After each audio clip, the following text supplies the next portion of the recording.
What's up, Jon? What's up? What's been up with you lately? No, man. I've been chilling. Finally got to that point in my life where I don't give a fuck. So I don't give a fuck. it's just What like is it? What do you shit. need? It is what it is. Like shit. Should be happening, should be going on. It ain't none of our business. Ain't none of our business. Keep rolling. Keep rolling. Keep rolling. Literally. There's a lot of shit that's been going on too. I've been looking at I haven't really been on Instagram too much. I've been looking at little clips and shit like that off real, but like news wise, I haven't been into that shit too much.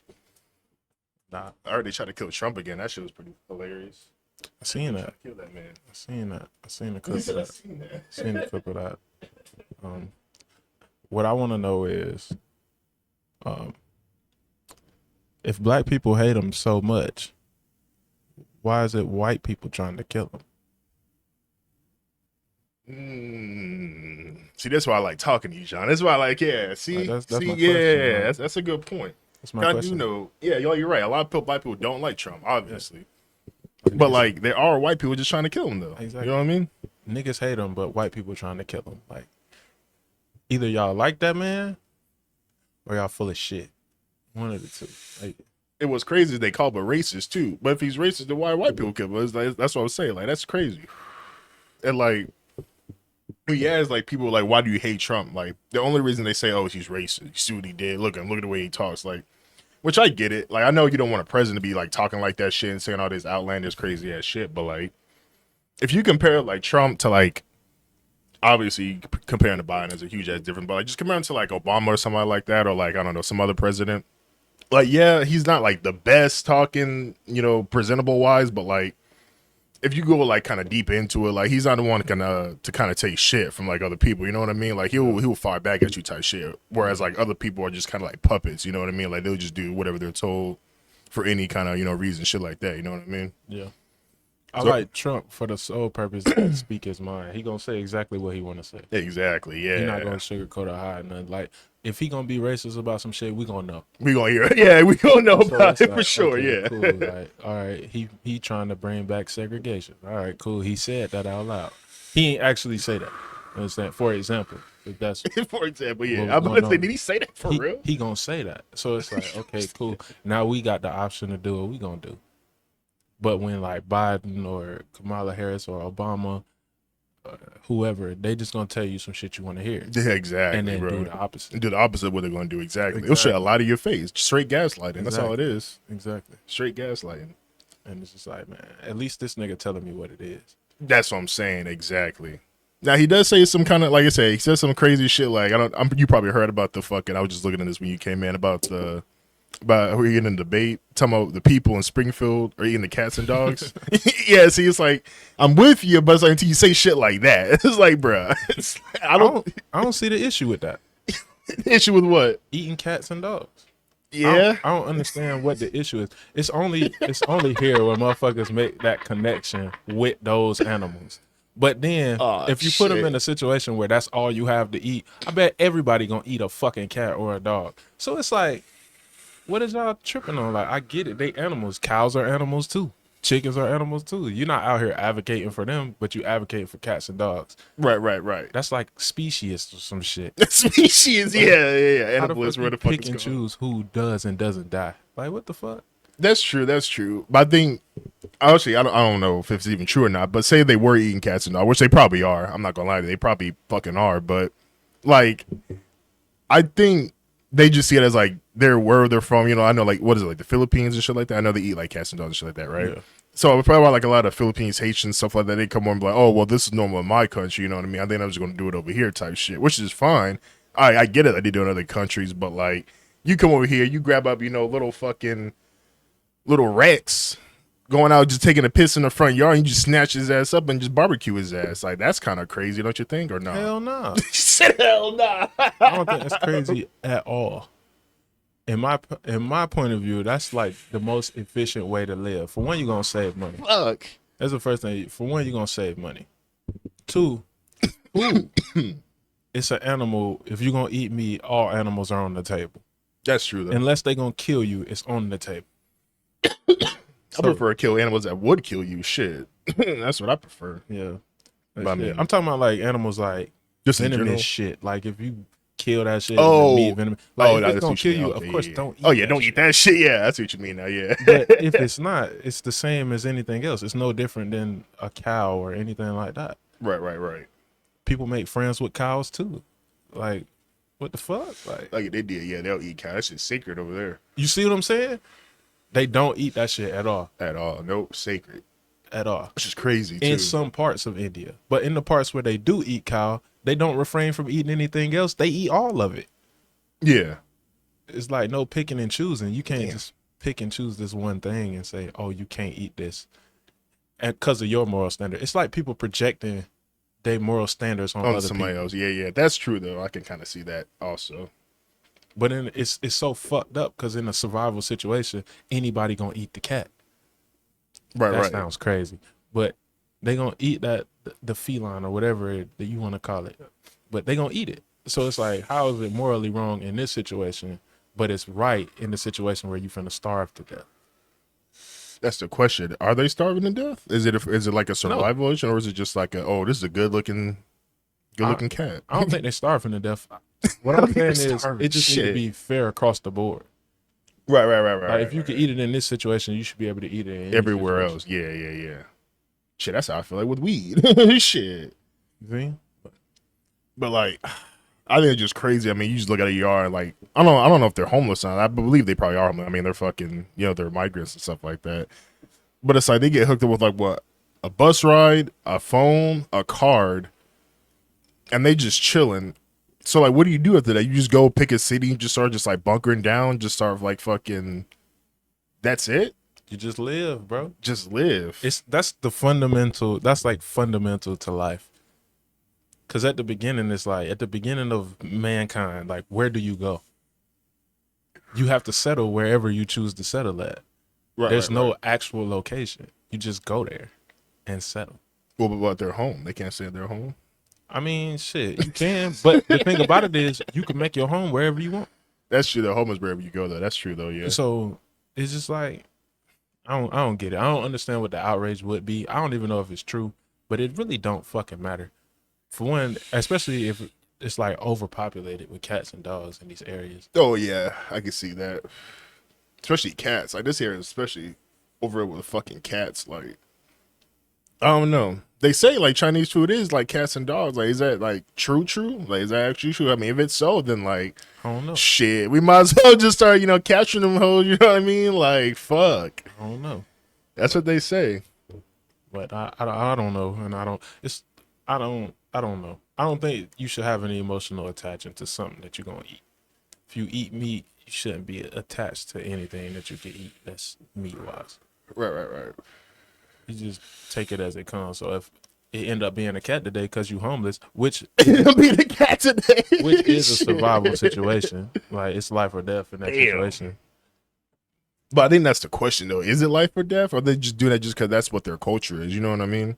I mean, if you homeless, it's life or death. If you're homeless, yeah, that's You know what it is. Yeah. So even if that's where they come from, when you build a country and allow other people to come in and you create like this Neapolitan situation where it's a bunch of different flavors of people, you got to be able to accommodate all of them. Yeah, you got to be accustomed to every kind of culture and yeah. So certain shit, you can't just let people into your shit and say, okay, you got to act this way. But, right. But the basis behind your entire country is you're free to do whatever you want. Like, that don't make no damn sense. It made zero sense. So I don't have a problem with what they're doing. If they're doing that, it is what it is. Is it your cat? If not, then shut the fuck up. That's true though, yeah. I feel like if it is your cat, I think that's where we have some problem. But if it ain't, then shit, hey, let that little go. You know what I'm saying? Let that little nigga go. Yeah, if it's your cat, that's different because now that's your companion. You know what I'm saying? Yeah. You're responsible for them. So, but if not, why the fuck do you have a problem with? There's no point in having outrage for what's going on in Springfield, Ohio, in Jacksonville, Florida. That shit is so far away. Yeah, that's what I'm saying. Like, especially just around the world. Like, yeah, why are you getting concerned about that? Like, I'm pretty sure there's a whole bunch more shit that's going around in your city than fucking some rumor that you just hear about. Like, what the fuck? Tripping about cats and dogs getting ate in hurricane season is outrageous. In a season where your entire city could be destroyed, you worried about cats and dogs. That's fucking wild. That's wild. That is wild. It is fucking Eric KCT worried about cats and dogs. I mean, shit. I think it's just an outlandish statement for him to do in a fucking debate. I think that's kind of wild. I don't though. I like Trump because he's not gonna hold shit. You got all these type of like secret society type things that hold information from us. Oh yeah, but Trump is not that. Trump is not that way. Trump is gonna say what need to be said or whatever he feels need to be said. Exactly. Yeah. So he's not finna hide information from you, and that's cool because now I get to make a decision on where I stand. And where I stand, exactly. Instead of being fucking oblivious to it. Oblivious to it. Yeah. Trump is a decent guy. He's a decent guy for that reason. Terrible human being for other reasons, but decent for that reason. Yeah. Overall, just a human. Yeah. You know what I'm saying? Just all he is just a human. An actual human. An actual human, yeah. I think that's what it is. He's an actual human. Exactly. That's all it is. Yeah, he's an actual Every other human. president is a fucking robot. He's robot puppet. That's all they fucking are. He's an actual human. And he don't give a fuck. So I fuck with Trump. I fuck with Trump for that reason. We're not friends, but I fuck with him. I fuck with him from a distance. I think that's what people need to hear too, because like, as soon as you see, like you said, you see black people, they're like, oh yeah, we can't let him win. Yes, anybody but him. But it's like, bruh, do y'all realize like what the fuck is going on? Like, what this administration's like doing? Like, I don't really get into politics like that, but it's like, at some point, this shit does kind of like get popped in your face, like, yo, and this is what they're doing type shit. You know what I mean? Like, and like the lies is pretty fucking obvious. You know what I mean? Like the lies is just kind of crazy, and like the whole court shit, the assassination, the whole like the laptop, all that crazy shit. Like with the past 4 years, bro, and no one's doing shit about it, which is wild. which is just insane to me. You got this old ass dude pumping everybody up. Oh, we're gonna vote for Biden. He drops out. Now we got this bitch coming up. Now everybody likes her type shit. This bitch was just locking people up for weed a few years ago. What the fuck are y'all talking about? Everybody's on her side. They play Democrats crazy for sure. Played the emotional role. They want you to emotionally connect with whoever they put up there. So they fucked up with Biden. Nobody connected to his old ass. He was playing hopscotch for fun when he was a kid. Nobody. He played hopscotch for fun. He had no computer, no nothing. Like he doesn't connect with his time at all. So what do? They do the same shit. They rinse and repeat what they did with Obama, but now they add a new degree. So when you bring in Obama, all right, yeah, you're gonna get all the black people, all of them, off rip, just because he black. It don't even matter what he say. They're not listening to anything he's saying. It's just the fact that he black. So now we got to vote for him. He's number one. And that's what they're riding on too. First black president. Oh yeah. You got to vote for him type shit. Yeah, that's what they're riding on too. So now they add a new degree. Not only does she look black, I don't believe she black, but not only does she look black, it's a woman. It's a woman. So now you add a new degree. And it's like black woman. So all the black dudes going to vote for her because she black. Mm-hmm. All the women going to vote for her because she's a woman. Yep. So it don't matter. Nobody's actually listening to what she's saying. They just voting off with their emotions. Off the emotion side shit, yep. And that's where it got you where Biden at, because you hated Trump so much that you voted for Biden, and now shit fucked up. And now you see, yep. And you just rinse and repeat and keep doing the same shit over and over again. It's like buying shit out of Walmart. You work at Walmart. Yeah. So they put shit on the end cap because it made the most profit. So they're going to show you something on the end cap because they know you're going to buy it off impulse. It's the same shit. I'm going to show you something that you think you want, so you vote for it off impulse.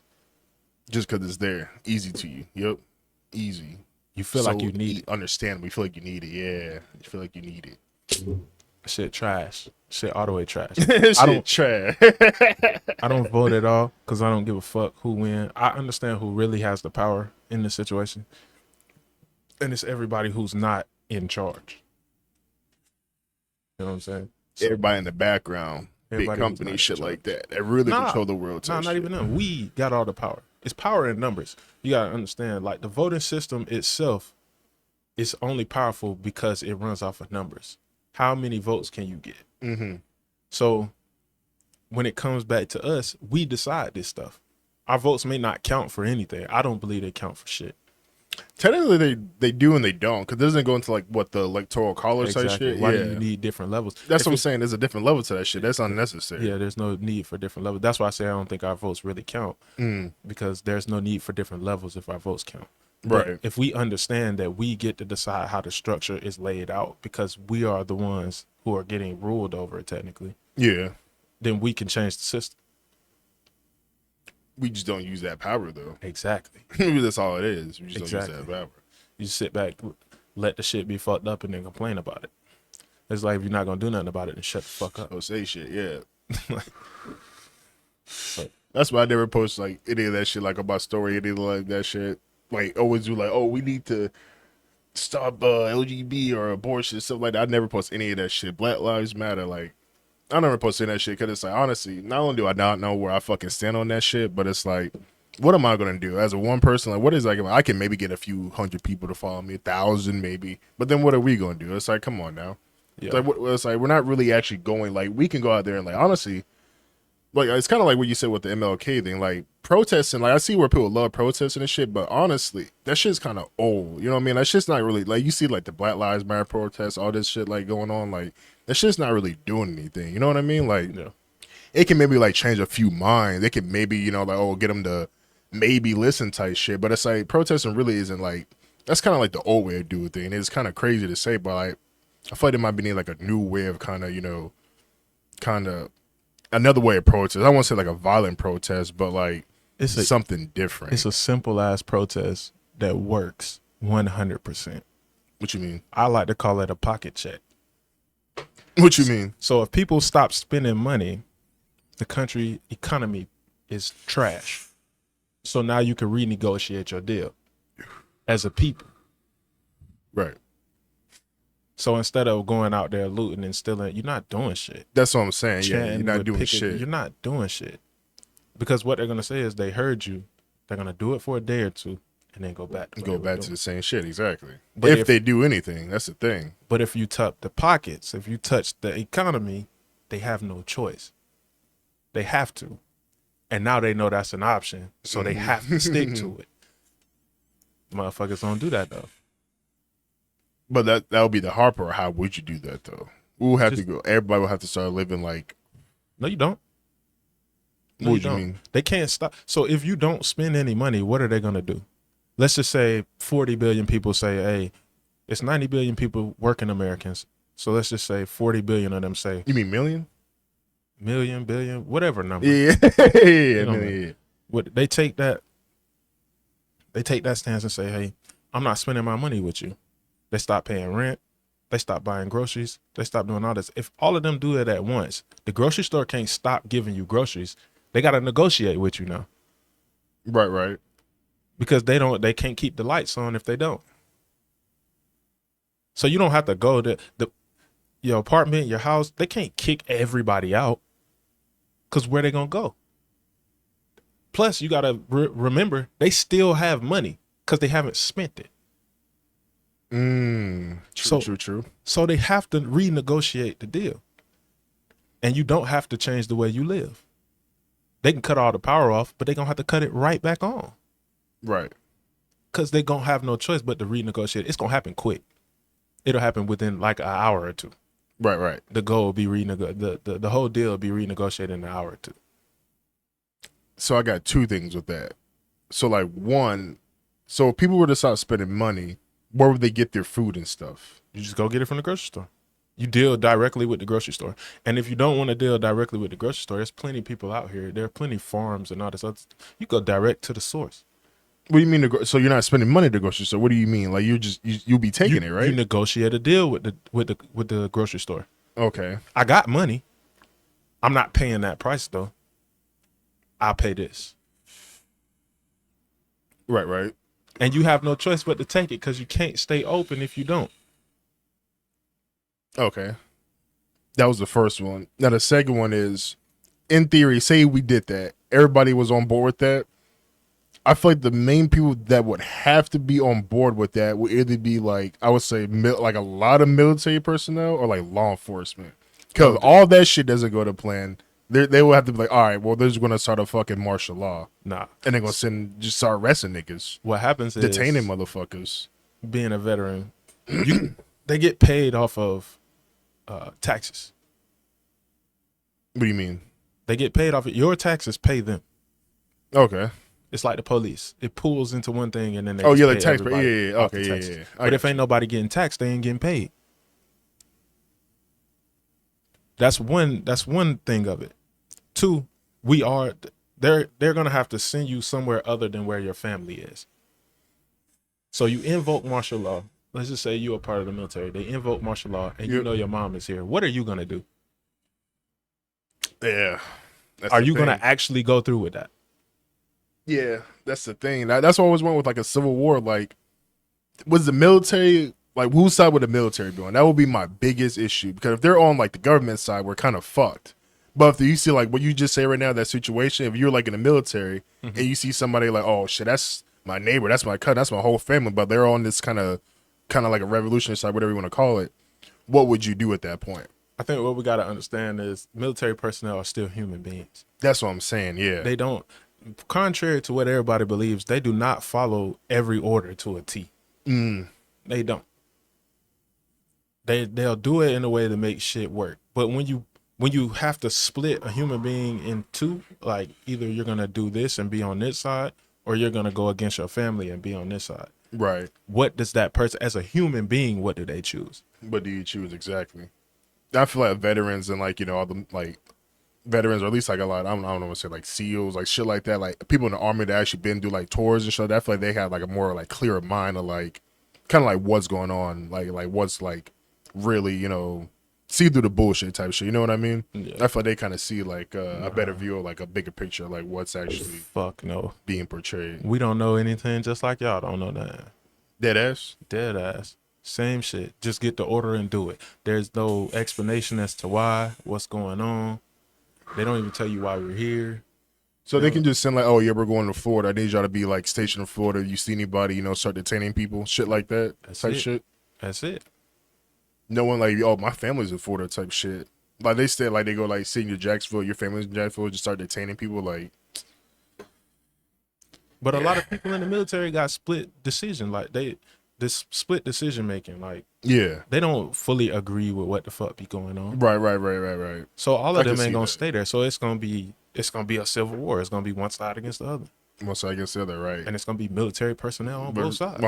Both sides, yeah. And so, I mean, it really doesn't.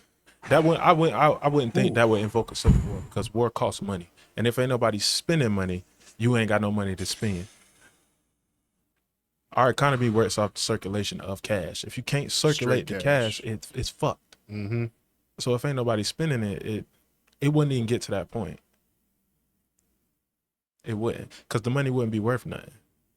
So now we back to fighting with sticks and stones and shit. Shit, yeah. Yeah, all it takes is pushing that trigger, boy. That's a wrap. So, except for places like Texas, like where they want to be their own place. Right. They rather do their own thing. They probably wouldn't even be a part of it. And I fuck with Texas too, but it's like, damn, I still don't agree with their fucking weed law. That shit's insane to me. Like they're just strict on that shit. I don't understand. Like and they're like, yeah, like you said, it's like its own, pretty much like its own kind of country too. I fuck with that. Like just straight up freedom, but like, damn, that's not the American way. It is though. What's that? That is the American way. What's the American way? Whatever policy they got on weed is 100% the American way, and it's really because. But it's not freedom though. They never really determine. You aren't even a real person on the paper, so they don't give a fuck what you talk about. What you mean? What you mean? I'm not a real person on paper. Like black people, we weren't counted as people. It was like half a person or some shit, a quarter of a person or some shit like that. That's fucked up. So why would they even care what you think about it? You know what I'm saying? So yeah, but it's 1000% the American way, because there's no way to regulate it. You can grow weed anywhere. That's what I'm saying. Just make it legal. Just say fuck it. But then you can't make money off of it. That's the issue. They don't want to make money off it. That's the American way. Like the American way. Goddamn. Just think about it. I thought about this earlier today when I was taking a quiz for my class, and I was looking at something on Quizlet, and the shit popped up with an ad. Probably and I said, motherfuckers really make money off people not wanting to watch commercials. You buy it so you don't have to watch the commercial.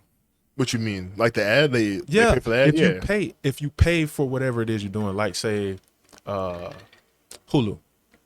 You pay for Hulu. Right. One, to get more channels, but two, to not have to watch the ad. So you don't have to watch commercials. You're talking pay for Hulu, like the extra Hulu or just regular Hulu? Just whatever you pay for. You regular buy the Hulu base commercials. But if you pay for it, the extra, you know what I'm saying? You don't have commercials. And people really pay not to watch commercials. I said these motherfuckers really try to make money off of anything. That concept is crazy. That is crazy. You don't want to watch a commercial, you pay for something. And you know what the crazy part is? I mean, it's obvious too, but Hulu's the one that put the ads in the fucking in their app. So it's like we're getting paid to put ads, and we're also getting paid not to show them. I get paid to put ads, but I get paid I get paid more to take them away. Take them off, which is fucking wild. I never thought about it like that. Can you imagine being an advertiser? Like, yo, what the fuck are you doing? It's the like, same thing for Twitch. Extra. You subscribe, you pay that money, and now you don't gotta watch the ads. That's fucking crazy. All it is just a commercial. So you paying somebody to not watch a commercial. These motherfuckers will really get paid off of anything. Who came up with that concept? There was a point in time where you had to watch the commercial. You had no fucking choice. Oh yeah. I was thinking about it the other day, like, bro, YouTube used to be only like what, 15 seconds at the most for an ad. The most. That bitch is like a whole minute, bro. Yeah. You gotta skip that bitch and another ad comes up. I'm like, bro, what the fuck is this shit, bro? From skip to next. To next. I'm like, skip to next. Like, that's crazy as fuck, bro. I'm like, bro, and they do the same thing. Like, if you want that shit, get was it premium or some shit? You watch no ad. I'm like, bro, I'm like that close to fucking. I don't think you realize, bro. They smart as fuck. They smart as fuck. I'd say, I'm gonna do nothing but just up the length of the fucking time. That's all we gotta do. It's not really that smart though. Because if motherfuckers would be more patient and just watch the ads. Fuck that, look, bro. If motherfuckers getting pissed as fuck, if motherfuckers get patient and watch for ads, the price of the premium would go down.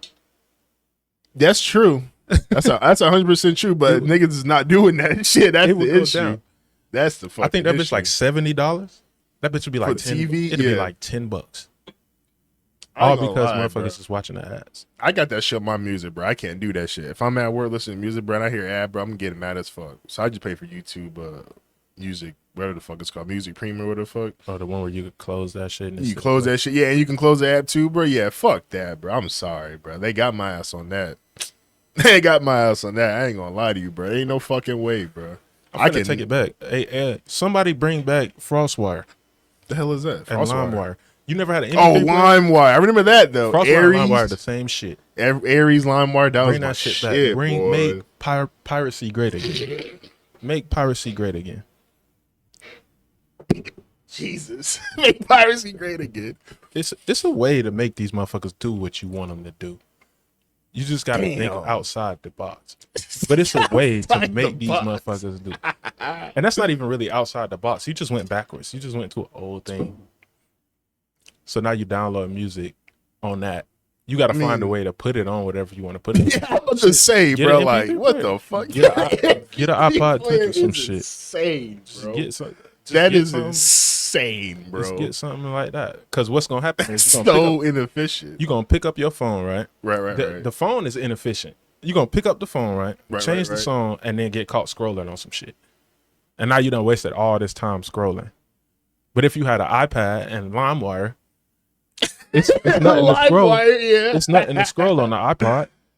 Nah, nothing but the fucking images, music, and settings. Shit you already seen. So you waste no time. That's more efficient than the actual phone. It's like going back to like a flip phone type shit. You don't have to go to no flip phone. You can have both separately. Like you can have an iPhone and an iPod. But it makes it more efficient because I don't have to go to my phone to change the song. So now I don't get distracted by the service on my phone, getting on Instagram, Facebook, all that other shit, because my iPod don't got the service. Yeah, that's the only difference. That would be the service. So, exactly. Yeah. So now I gotta think about that in my mind. Like I'm gonna go grab my phone instead of the iPad. But I really want to change. Yeah. So I just want to change the song. So I think about my phone when I'm going to change the song because I know it's on the iPad. So you rather prefer the iPad, but it's like you that's still gonna be like tempting though. You might, let me see what's on my phone type shit. You would have to like leave your phone somewhere and just only take your iPod somewhere. You know what I mean? It could be, but habits are formed off of cues first. So if you pick up the iPod, there's no cue to go to your phone. Oh, because something's already in your hand. Exactly. Yeah. A cue is like something that you seen. Like you looked at the water and it cued you, okay, I'm trying to drink this. Yeah. Then you had the craving, like, I really want this. And then the response was to drink it. Yeah. And then the reward was you know what I'm saying? You take a drink, now you're not thirsty no more. Not thirsty more type shit. Yeah. It's like that with the iPod too. You pick up the iPod, the cue is I want to change the song. So I pick up the iPod. You know what I'm saying? The craving is to find the song, and then I hit it. That's my response, turn the song, and now the reward is I got the song I want. I never thought about my phone in that entire process. True. But then what would you be doing on your iPod besides just the music, though? That's it. Just the music. That's all you need. You don't need shit else. And now you got this dedicated device to music, too. Just the music, though. That's wild, though. So now, that's just the music. So now if your phone dies, you still got music. That would probably be like the one benefit, though. You yeah. see what I'm saying? That would be a benefit, though, yeah, if your phone dies. If your phone dies, you still got music. True. It's not going to die as fast because you're not on it as much. Yeah. Shit, maybe I should get a little iPod. Shit, yeah, right? Get a little iPod, a little touch, yeah. I'm saying, man. Shit, just keep it in my pocket, though. I'm saying, man. But you would just have to fucking, but you have to go to like downloading music and shit, though. Like, yeah.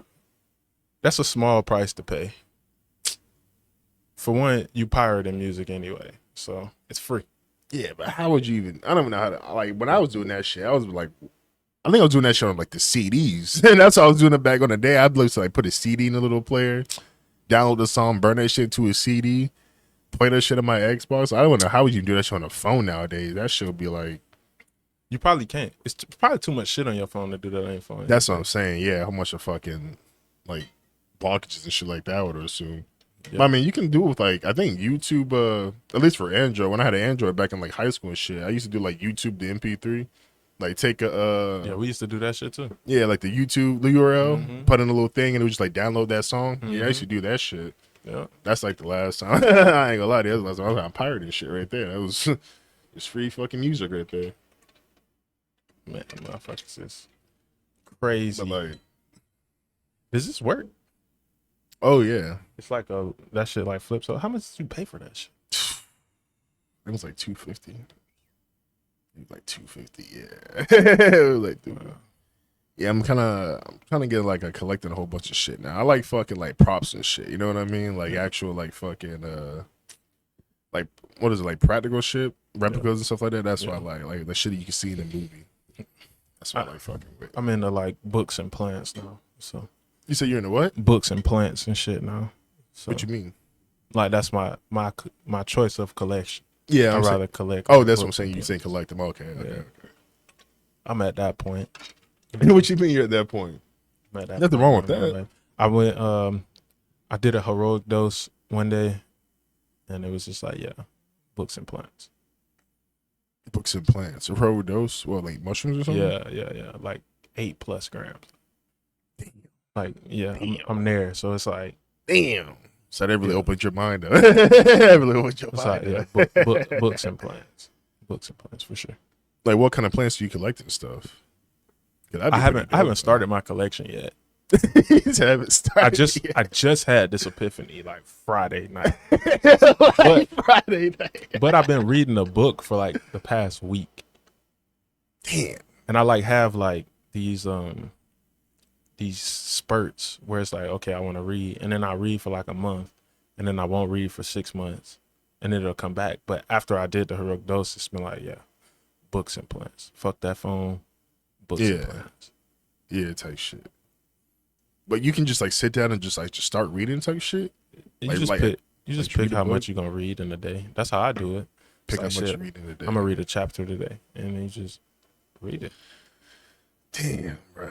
Every time I sit down, it don't take that long, no. But it's like every time I sit down, like especially like in school or even when I kind of like now, I feel like if I were to just like read a book, it's like I could start reading, but it's like my mind would just be thinking about a whole bunch of other shit, like at that point, I started thinking like, damn, do I have fucking like ADHD or some shit? Because I would just start reading, and I was just like, I can't concentrate. It's because of your phone.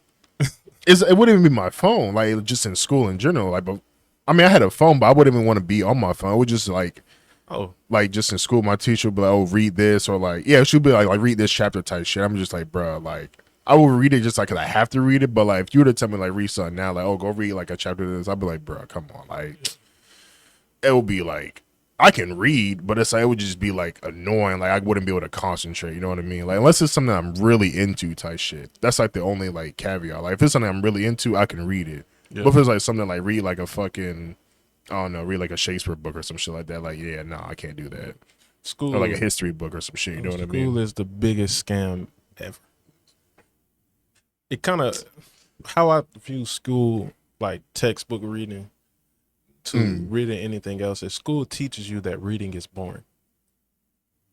If it's like you gotta do it in like an exciting way though, I feel like because if you just sit down like a teacher just sitting like just like reading straight up from the book or some shit, and it's just like, just study that or like just copy like I don't know how they fucking do it now, but like yeah, like that way is not like an official way of fucking teaching at all. Like they gotta, but like public school is kind of like a scam in a way because it's a scam totally. Yeah. And they don't teach you shit. And it has parallels to prison as well. Like parallels to prison. What the you mean? Structure of it. Like, you're going to do what I say. You're going to do it when you're going to do it. You're going to be at this class at this time. You're going to eat at this time. You got to be here at this time. You're going to wear these clothes. Oh, yeah. You can and can't say this. You can and can't do this. Yeah. It's all just, you stuck in these brick walls that are all painted white. They're all painted white. Like, what school is this? Like, it's crazy, bro. What school is this? Oh, they painted it any color. It could be orange. Like, it is what it is. Jumpsuit orange. Jumpsuit orange. You feel Fuck. me? Like, especially now, because schools now they got fucking gates and shit from like fucking obviously from like school shooters and shit. But it's like, bro, that ain't gonna do shit. Like keeping gates and shit up, like. That shit, like I see videos of just like people posting like different different like procedures and like different like they like I guess people like companies like manufacturing like different things for school. Like they have like bulletproof fucking like a door, like school doors. They have like a blanket that you can like put over like kids and shit nowadays. It's like, bro, what the fuck is this kind of shit? Are people like really like I don't want to say making money, but it's like. Is that really like a thing now? Niggas really gotta go and start making like fucking bulletproof desks and like backpacks and shit for fucking school? Like, bro, that's fucking wild. The school raised those criminals. Yeah, that's true. Yeah, which is crazy. Yeah, because they all go to that school. Yeah, exactly. They all go to that school, which is wild. Exactly. The school put them in a position to even do that shit. Now we not gonna blame the school for the actions of the person, but clearly the thought process. That's the whole reason school is there, to teach you how to think. Teach you how, exactly. So if he's thinking in that manner or she's thinking in that manner, who gave you that thought process? Who taught you how to process information like that? Yeah, because I learned about this shit, like way in school too. Like we're mostly, like when you're in school, if you add up all the hours, you're more at school than you are at home with your family. If you realize that. Like actual, like active, like not counting sleeping, like you're mostly at school, like active than you are with your family when you're like going to school type shit. So it's like you kind of get like that more of like people like mostly change during like in like high school, middle school, elementary shit like that, because that's where they're mostly they're around like different people and shit. And that's where they get like that culture, like vibes and shit like that, whatever. Yeah. Yeah. School only has one benefit, and it's the social side of it. It teaches you how to dwell amongst other human beings. Yeah. For the most part. But the rest of it's bullshit.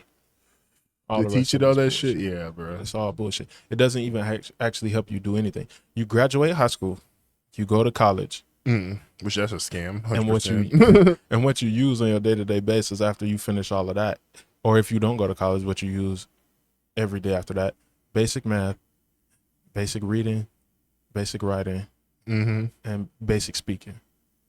That's all you need. That's all you use.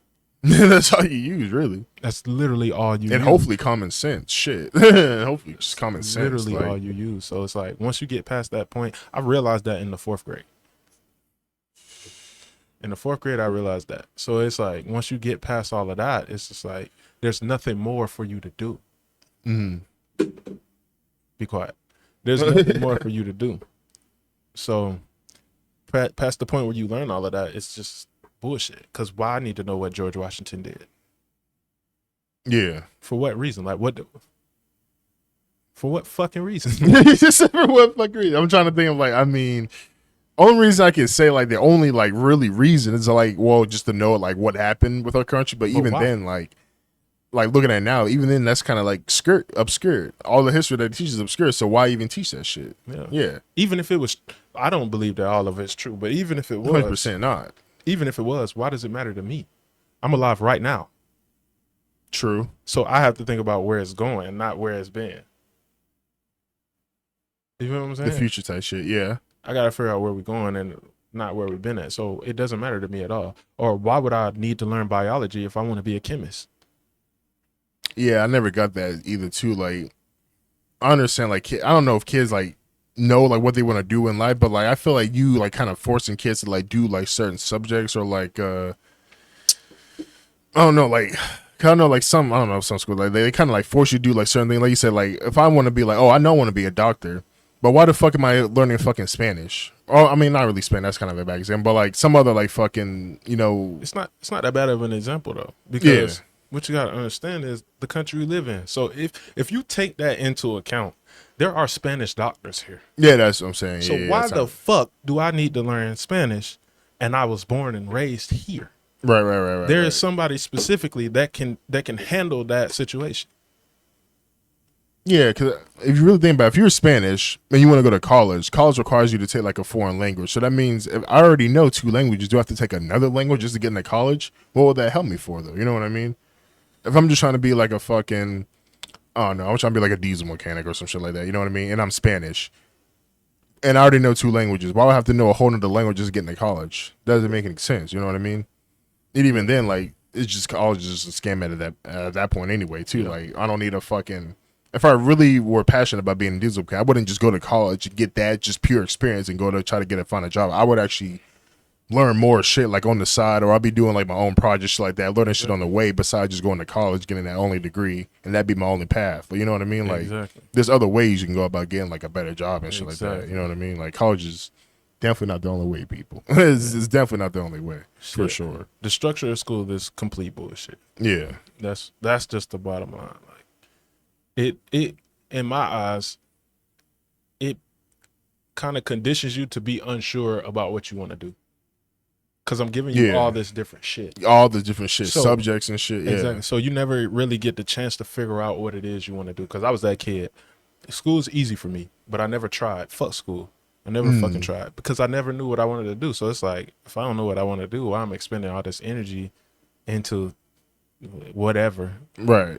You know, any class they want to give, why am I spend all this energy into this to get great at math when I don't even know if I want to be a mathematician? Right. Like, it doesn't afford you the chance to figure out what it is you want to do early. Because the earlier you figure out, the better off you are. Yeah. You have a clearer path. Yeah. And I'm still to that point. Like, I still don't know what I want to do. But it is what it is. Like, I just choose something and go with it. Yeah. Now, it's too late in the game to sit here and try to figure it out. You know? I mean, I feel like it's ever too late for anybody really to figure what you want to do. Like, anything, honestly, I feel like life is just full of just crazy experiences. I mean, anything can happen to any person at any point that can completely change your life. You know what I mean? For sure. And, like, yeah, I was in that same boat, though. Like, I literally didn't know, like, I knew, like... I don't know, like something in my mind, just something like, just like college is not the way to go. But like everybody around me, like says shit, like family shit, like, oh yeah, like, and just like even like the society back then, like cultural, like college is the way to go. You know what I mean? Like people really weren't looking into like was like college really the way to go. Like people say, oh yeah, this is the way to go. Like this is what you should do type shit. And I was playing football, like sports and shit like that. So I was like, okay, I'm gonna go to college type shit. But like I didn't get like I didn't really say I got like offers and shit from anywhere, but I got like a few like places that I could go. But it's like school was like 30,000, 20,000 like a year type shit. So I was like, yeah, I don't know if I really want to like fucking not knowing what I know now. Even now, I was like, yeah, I don't know if I really want to know fucking. I don't know if I really want to pay all that type shit. So I ended up like, okay, I'm just gonna do like 2 years of like community college like that, and like even going like sign up for the class and shit like that. They have like a meeting where you just like go and like they have like a list of, like different things you want to go into. Yeah, registration type shit. Yeah, and like sitting there for like a whole hour, like the whole class, just like everybody like picking classes, picking everything want to do. Everybody left the fucking class. It's literally just me left in the whole classroom. I'm just sitting there just like picking like, I don't know what I want to do type shit. Like a whole bunch of like 2 like pages full of shit that you can pick from. I'm just like, fuck it. I'll just pick like a random ass one. It was like office administrator or some shit like that. And I give it to the lady and she was like, are you sure this is what you want to do? I was like, I mean, it's something. I don't know. I mean, I would just work anything at this point. I feel like an office job is something, you know what I mean? And she was like, well, this is like a secretary job. And I was like, oh, well, I mean, is like, I really didn't know at the point. So I was like, is that straight? Is that like a good job? Is that okay? She's like, yeah, I mean, if you're not sure, you can always just like, you know, hold back, or like you can wait till like the next registration line or whatever, you know what I mean? You can wait. I was like, okay, I think I'll do that. So at that point, I just like, yeah, I don't know what I want to do. So I just like left, not even picked the class that day, and just like, yeah, I don't know if I even want to go to college, that shit. Like, I don't want to pay all this money for some shit I don't know if I even want to do, you know what I mean? Like, this doesn't make any sense. Yeah. Especially nowadays, you get a whole degree. Like, what can you even do with that degree type shit? You know what I mean? Like, you better go into like apprenticeship, you know, something like that, or like a whole bunch of other options. Trade, you know what I mean? At one point, college was a good option because there were advancements to be made. Right. But once you get to the point where you're at the top of the advancement tier or pyramid or whatever, yeah, which this country has been for a minute, at the top of everything. So once you get to the top, what advancements do you make now? That's it. It's all about making money. Because before the goal was to pass everybody else, but now you're past everybody else. So now what do you do? Right. So when you're in the middle or at the bottom of the pyramid, college makes sense because there are advancements to be made. Advancements to be made, exactly. But once you get to the top, it no longer makes sense because you've made all the advancements. You surpassed everybody else. You lose that will to progress until somebody catches up. And then once people get close, then you start to try to learn shit to pull away. Right. And then it's just like that. But other than that, there's really no reason for it. Yeah. It doesn't really mean anything, especially not to pay for it. To pay for it is absolutely ridiculous. It's absolutely insane. You have to pay to get an education? That's crazy as fuck. Crazy. When like literally in every other country that do provide university and shit, it's completely free. Why is that? Because words are free. Exactly. Exactly. Like, that's insane, but we have to pay. It's fucking wild. You back to the things that they can make money off of. Exactly. Simple. So if I can make money off of it, I'm gonna make money off of it. It's like, it's crazy because that's literally what this country is solely built off of, just making money. We live in a corporation. This isn't a country. This is a corporation. That is true. That's what we live in. We live in a corporation. This is one big office. It's one big office. That's all it is. One big office. Oh shit! It's one big office. That's a crazy way to look at it. There, we're one big fucking office. You gotta report to the fucking manager. You just came back from the Bahamas. This place is one big office. You probably seen a whole plethora of different shit. Bro, that's literally what I was thinking of when you thought. I was like, bro, people just like selling you shit, always trying to make fucking money. I'm just like, bro, like it doesn't stop either, bro. Like people will just literally at any time, you will literally be just eating breakfast and niggas will just start selling you drinks. I'm like, bro, it's 8 in the fucking morning, bro. Like chill. I'm just like, it's just all it is. Like people just trying to make money. It's the hustle. That's all it is, just hustle. You got in bed with the corporation, so now you got to work. You gotta work. Part. You gotta work. You gotta do your part. And if you don't have any like natural resources, you have no other way of payment. Nope. So you have to work. You have to make some money. I feel like it's kind of fucked the way of thinking about it, but I feel like that's why the government low-key don't care about the homeless. I feel like if y'all not working, then y'all not really contributing to the office. You know what I mean? You're not contributing. Why would we help y'all? That's you know what I mean? That's true. That's why. I mean, that's the way I think about it, at least how I just thought about it right now. Like, I think that's why. Yeah, you're not even in the office. Why why should we care about you type shit? You know what I mean? It's a corporation. You don't show up to work, they fire you. They fire you type shit. Yeah. And once you fired, it's on you. You got to figure out what you're gonna do. That's true though. Yeah. If I was ever homeless in this country, I would renounce my citizenship and leave. Now, if you were to go completely broke, no money, no job, none, what would you do? I'm renouncing my citizenship. I'm finna find a way to get the money because it costs money to renounce your citizenship. So you can't just say I don't want to be a part of this country no more. You can't just say that and leave. You can't just say that. Like, where the bread at? It's like $2,000. You gotta pay. Is it really? Yeah. You that fucking much? You gotta pay to say I don't want to be a part of this shit. That's fucking wild, bro. What crazy. The fuck? That's crazy. But you got no money for coming in. You didn't get a sign-on bonus for being poor. I ain't gonna lie. I didn't even know that was a thing to I mean, I know renounce your citizenship, but it's like, what happens if you renounce your citizenship? You can't come You're back. not a citizen no more. You become an illegal alien if you're still here. Jesus. So where do you say that at? Do you say that shit like an airport or some shit? Like, where do you say that at? It's paperwork you gotta fill out. It's paperwork you gotta fill out, man. It's like, bruh, you sign that shit. You gotta get the fuck out. You can't stay here no more. And a lot of times they make you. They got stipulations, so you already have to have citizenship somewhere else, and all this other shit. You have to have somewhere to go. Oh, you have somewhere to go. So they make it look like they give a fuck, but they really don't. It's like, I'm gonna make sure you have somewhere to go, but you still got to pay me $2,000. Yeah, that's like, what? That's just like, it's such a swindler's move. Like, what the fuck? It's trash. That's such a scam, bro. It's trash, man. It's trash. That's insane. But when you think about it, pay to leave this hoe. when you think about it, that's the only place where that happens. So if you quit your job, you don't have to pay them to leave. They pay you for whatever you worked. Right. Like, but when you quit the corporation, you have to pay the corporation. It's like you under contract. Yeah. Now I'm at the point where I'm trying to figure out what contract did I sign. I want to know what I signed, like what my name is on that constitute as a contract. Yeah. Because it could be anything. It could be my social security card. It can be my birth certificate. It could be anything. So what did I sign, or what is my name on that says I'm under contract with this corporation and I have to pay you to quit? Right. You talking about like documents and shit? Yeah, like documents. Yeah. That's what I've been looking for. I was like, because I've been thinking about leaving this bitch for a long time. Thinking about leaving this bitch for a long time. Well, all right. So question, where would you go though? That's the question. I don't know, bro. I don't know. I'm be honest with you, there isn't really no good place to go, bro. That's what you would like to believe, but like anywhere that makes more sense than here is better. The few places that come to mind, but every time I come to realize like, oh yeah, there's problems. Or like people will say like, I would say like Canada, just move to Canada. They got shit going on there. It's fucked up. Can't go to Mexico. Fucking, I would say like, I don't know. Definitely not China, Russia, Australia, none of them shits. Africa, I don't know about that. There's too much shit going over there. There's good parts of Africa, but I don't know if I want to live in Africa. That's wild. The good parts of Africa are gentrified. The good parts are Is gentrified. It really? Yeah.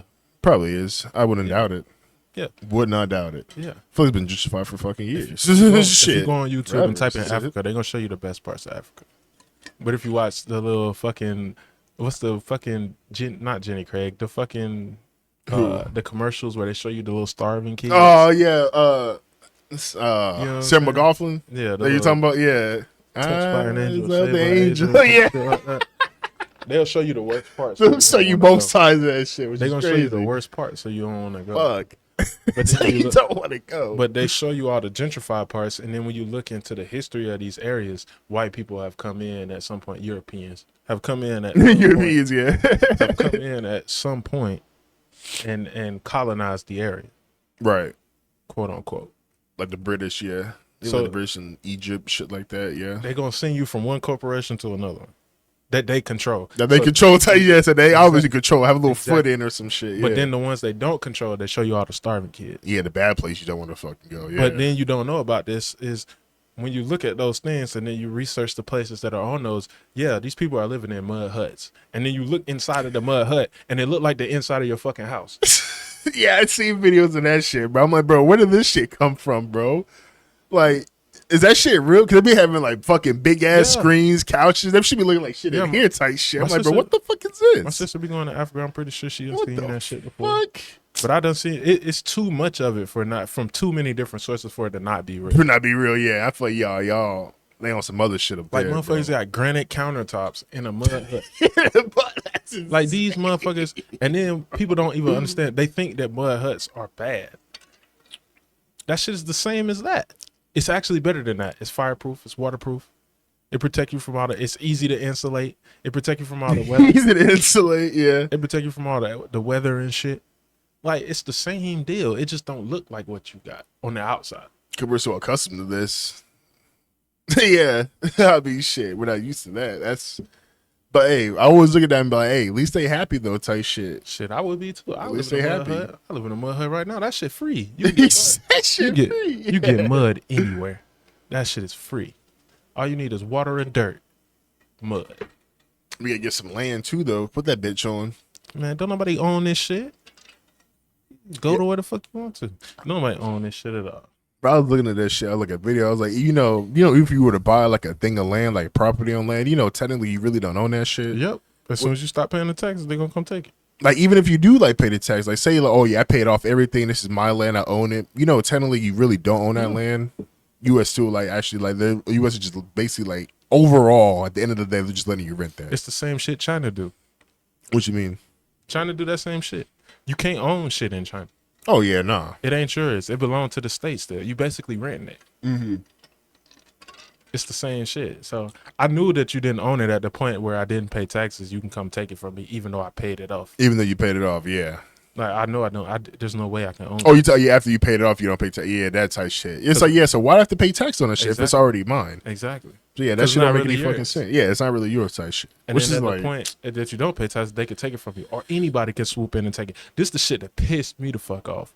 So if I bought a house, didn't pay the taxes on it, they would collect. They would take the house from me, and somebody else could come in to pay the taxes and take over ownership of the house. Yeah. That shit's fucking wild. How the fuck does that even work?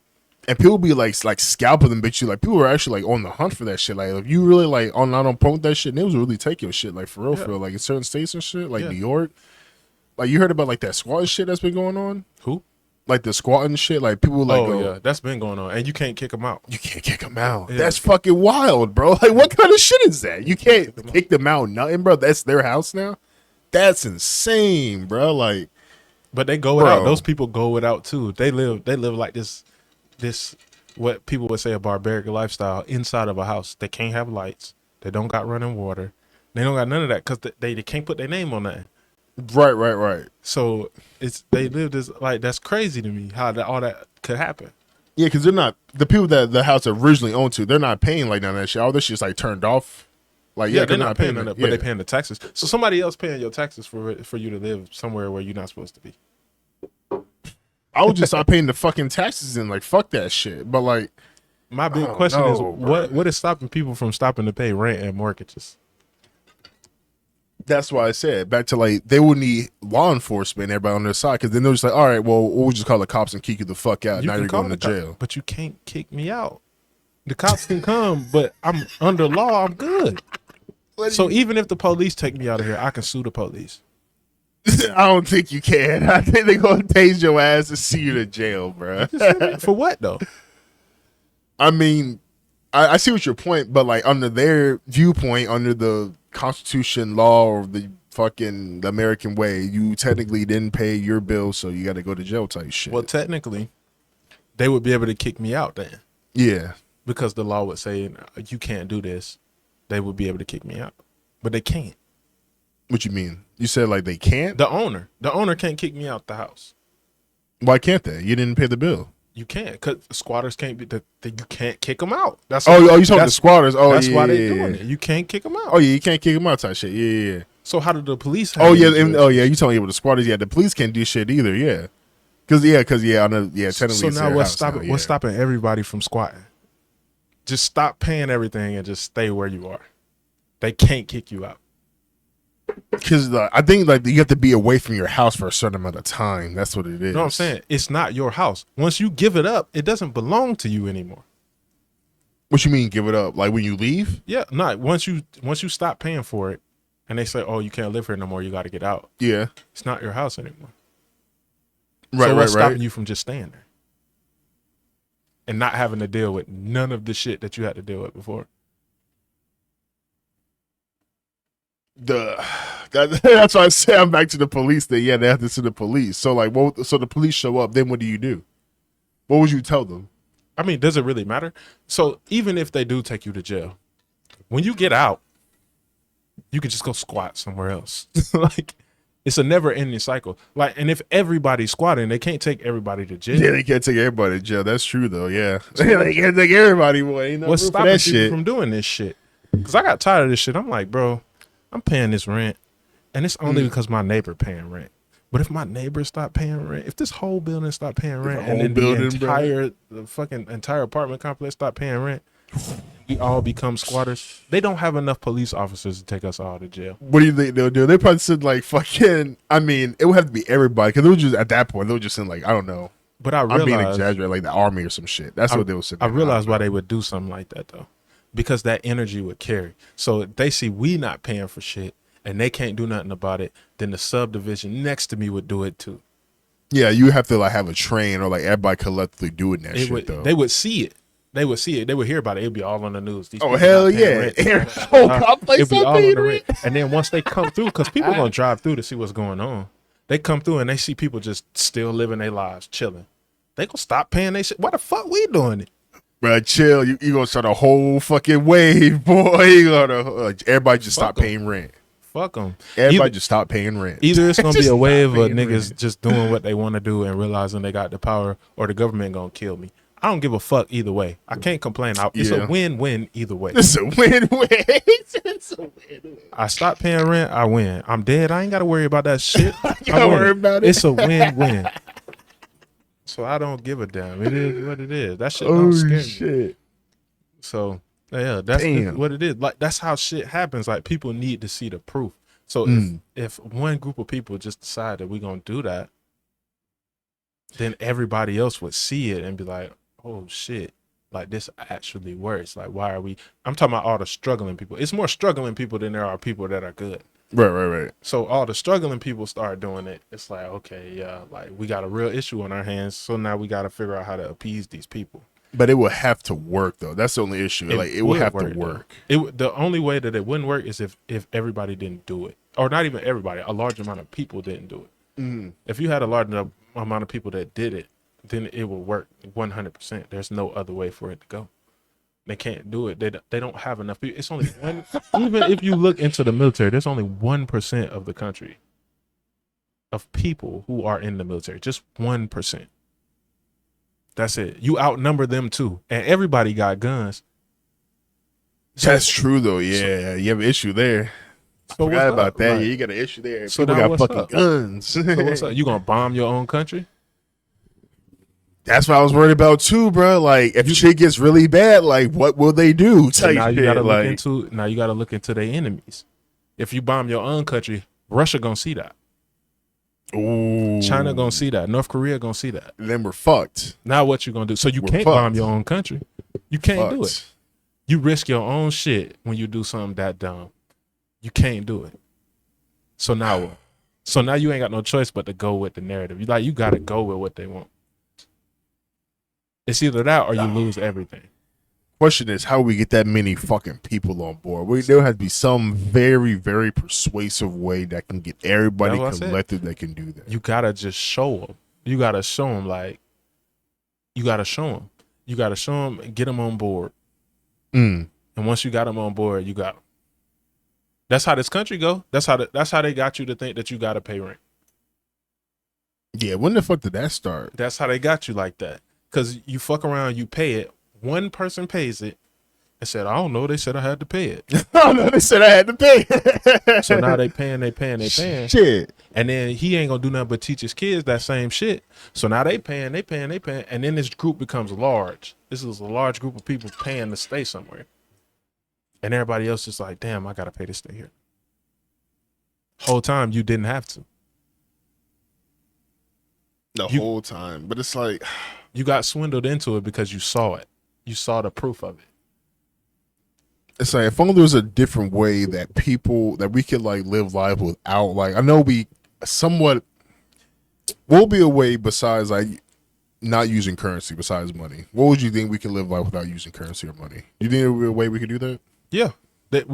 At some point there had to be a way. We wouldn't have got here if there wasn't.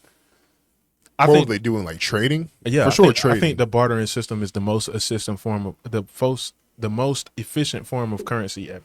Bartering system, like like if you know how to build houses, but I know how to farm, we trade that. We trade those things. You build me a house, I feed you for 5 years. Yeah, that's the most effective way. Or I teach you how to do it. Teach me how to build a house. Right. That's the most effective way of living. Because now everybody gets exactly what they want. Because you know how to build it. So you're going to build the house that you want. You're going to teach me. I'm going to build the house that I want. I know how to farm. I'm going to grow the food that I want. And I'm going to teach you how to do what you need to do. And you can grow the food that you want. Exactly. And not only that, but now everybody's fucking efficient at different things now. In their own sector. That's what I was talking about when I said everybody should spread out on that other podcast. Because if you all spread out and everybody is self-sufficient, you don't have to worry about I don't have to worry about what Sean's doing. Right. Because I'm self-sufficient. You're very self-sufficient, yeah. And Sean doesn't have to worry about me for the same reason. He can do everything for himself. And now there's no need for all this fighting and stealing and taking and doing all this other shit because everybody know what the fuck they doing. We just all doing our own shit in our own area.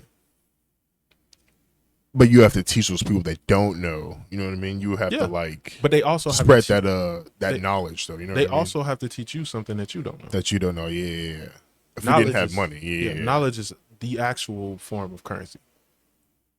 It'll teach you how to survive in the physical world. That's actually dope. Knowledge is the actual form of currency. Yeah, that is true. It's the real form of currency. That's why they make you pay for books. In college shit, yeah, you gotta pay for knowledge. That's good. You gotta pay for knowledge type shit. Now I won't say college because textbooks are bullshit, but yeah.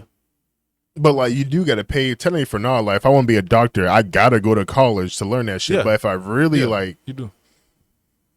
I don't want to say the reason you can just learn that shit on the side because I wouldn't trust that shit. The reason why I say that is at some point somebody had to learn all that shit for the first time. Exactly. Yeah. So it's very possible to do it without going to college. Somebody had to learn that information from the first time, like the very first time. If we didn't have it until we had it. Like the very first surgery? Jesus Christ. Can you imagine how that fucking went? You feel me? Shit. It's gonna cut you open real quick. See what the fuck's inside of you. Shrooms will make you think really deep. Yeah, I don't want to think about that, bro. That would be insane. Motherfucker, no anesthetic, none of that shit, bro. What the fuck? Really deep, man. I'm actually kind of curious, though. I got to look that up real quick. When is the first surgery? I am kind of curious, though. I know that barbers used to be doctors, though. Barbers used to be doctors. I think I heard something about that. Barbers used to be doctors. I do know that. I don't know when the first one was, but I know that barbers used to be doctors. Which is insane when you think about it.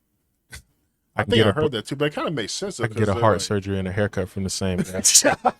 That's wild. That's crazy. You get a brand new 1,000 years ago. I got another question. Now that I just read that, that's very specific. How the fuck do you predate something? The earliest known surgery with leg amputation performed on a child in, what is that, Borneo? Around 31,000 years ago. How the fuck do you get that date? The discovery challenges the idea that surgery began around from was not that started. Yeah. How do you get that date, though? How do you get that amount of time? What the fuck? What do you have that can pinpoint exactly when it happened? And it's that long ago. Yeah, that's kind of fucking insane. Like, how do you what is carbon dating? You can do that, but how do you know that was fucking surgery though? Is my question. What even is that? How accurate can that actually be? From 31,000 years, there's probably two things. There's probably two things that barely survived for 31,000 years. What's crazy? They're not even going any explanation into that. Like they're just saying, yeah, that's what they're saying. Type shit. It's fucking AI. You know what the fuck AI says? That shit is crazy. Yeah, I don't think they can figure out you can actually know how long ago that was. I really don't feel like people really do know fucking what happened all those fucking years ago. How do you fucking know? I think they dated with records. But what doesn't make sense to me is that I can create something that looks old right now. Right. Right now I could go create something that looks old as fuck. What you create? You can create anything. A piece of paper. Yeah. You take a piece of paper, look it up, look what they're looking for, and create something that looks just like that. And what they're gonna do is they're gonna call in a guy who's a specialist on this shit. Yeah. Even though he wasn't alive when that shit happened, he's a specialist on the shit. And he's gonna say, "Oh, this is a forgery." Nigga, how the fuck do you know? Fuck do you know?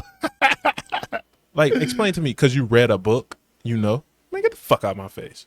Yeah, that's the most you can get off of just really what books? Maybe whoever wrote the book can put whatever they want in the book. In the book, exactly, yeah.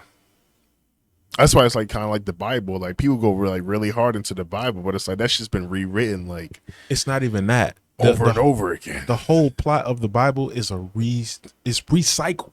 It's recycled. Yeah. So when even the people who know how to date shit say that, like you go back all the way to ancient Egypt, they have that same plot. They got a savior who died and all this. It keeps going. Every religion the same, exactly. And it just reinvents itself every time. That's all it is. Yeah, but it's the same thing, which you could argue and say, "Oh, it's real." But then you get into the details of each individual story, and then it gets strange. Then, like where amen comes from, where people say after they say amen after they finish praying. Yeah, where does that come from? That was an Egyptian god. Amen. It's a man. Yeah. Amen. His name is Amen Ra. Amen Ra. It was actually a law that you had to say his name at the end of praying. So now you're praying to Jesus saying amen. So who is Jesus? Is Jesus Amen Ra? Like who? What the fuck is going on? What the fuck is going on? It's like they're just blending kind of. I feel like they kind of just take from different religions at that point. They're just blending religions. They're taking it from it. I think it's sort of like anime. You watch anime? No. I don't watch anime. Okay. It's sort of like anime. Like there are animes out there that follow the same plot in a different way. So they add new powers and new. It's like DC and fucking Marvel. Yeah. It's the same shit in a different way. Same shit, different way. Yeah, you know what I'm saying? These people all got the same powers, but they look different. Yeah. It's the same shit.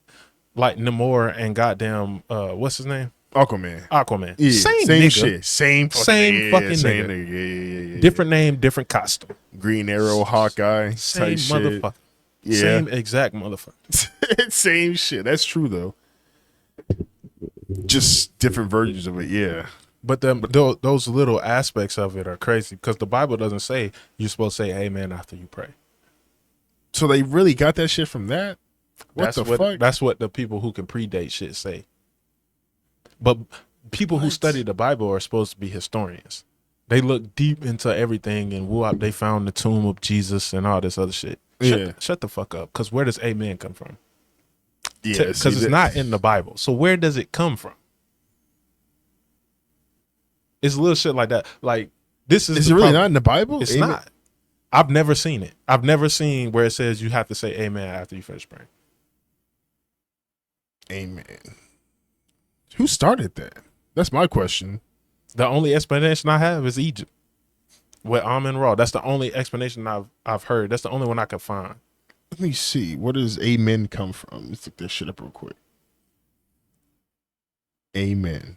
That's so because like where the fuck? Let me see. Why should be like a simple it's gonna give you what they want to give you. It's gonna give you what they want to give. Ah shit. Let me see.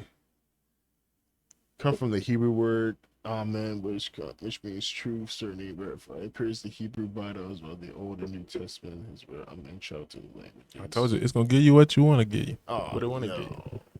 It's gonna tell you that, but they ain't gonna tell you that word because they added an E instead of it being an A. Now the word's different, so now the Hebrews created it.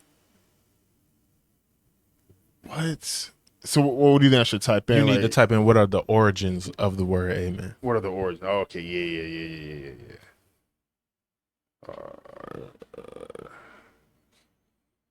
I think I misspelled that. God damn, nigga put a G in the. Yeah, I've seen that.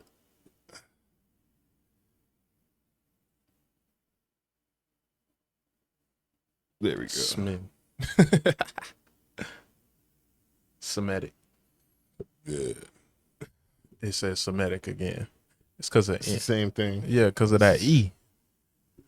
When that E is there, now the word is different. You ever notice how words have like derived from Latin words or Greek words? Yeah. And all this other stuff. It'll like the root words, yeah. But when you type it in, the way that it's spelled now or the way that it's pronounced now, they give you the definition of what it is now. What it does mean, yeah. But that word meant something totally different to those group of people. To like the Egyptians and stuff. Exactly. Yeah. So it's going to tell you what they believe it to be from that point forward. So at the point where it went from Amen Ra to Amen, it's now Hebrew. even though the origins of the word come from something else. Mm. And what I've noticed is when the origins are more African, even though Egyptians don't believe they're African, nigga, you are on the continent of Africa, you dumb fuck. But that is when the what was I saying? Fuck. So what was I saying? About the when origins? the origins come from Africa, they tend to leave that out. You've never seen any word that says the origin of the word come from Africa. You've never seen that. You always see Latin, you see Greek, you see all of that, but you never see any African country in the origins of a word. Unless it's like an African word. Even right? the word nigga has it has African origins. You ever heard of the word Niger? Hard R, my bad, not racist. But you heard of the country Niger? Niger, yeah, it's in Africa, right? Yeah. You add another G, and then what is that? That's an so American word. Where does that word come from, though? Like, where does the root? Where did they even come up with that from? The South. It comes.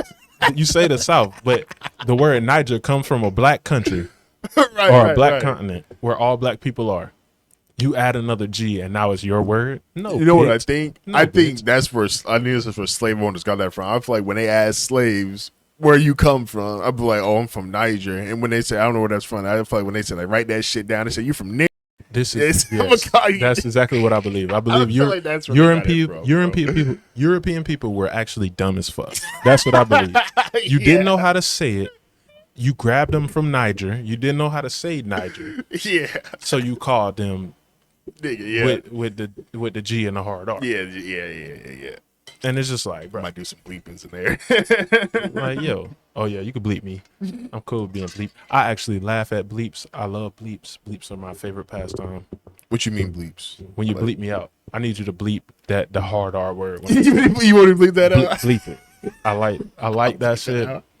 I like that shit because people know what you said. But it's like now I'm in charge and I can't do nothing because you took the proper precautions. So it's like, yeah, motherfucker, I can say that shit, bitch. Bitch. I can say that shit, bitch, and you can't do nothing about it. You can't do shit about it because I bleeped it. I fucking, what they call that shit?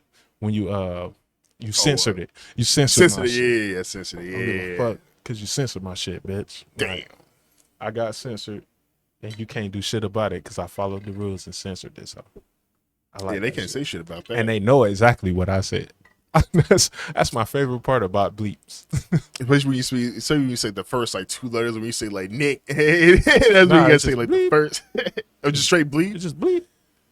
Oh, you gotta have context so they see what they're talking about. Yeah, though. You get the rest of the sentence, and then when you say the word, it's bleep. And it's bleep. Because you can say whatever you want at that point. I can call the whole fucking studio whatever I want to call them, and if you bleep it, it's now censored, so they can't do shit about it. Yeah, even though they know censor it though. Even though they know what I said. But if you censor it, they can't. You know what I'm saying?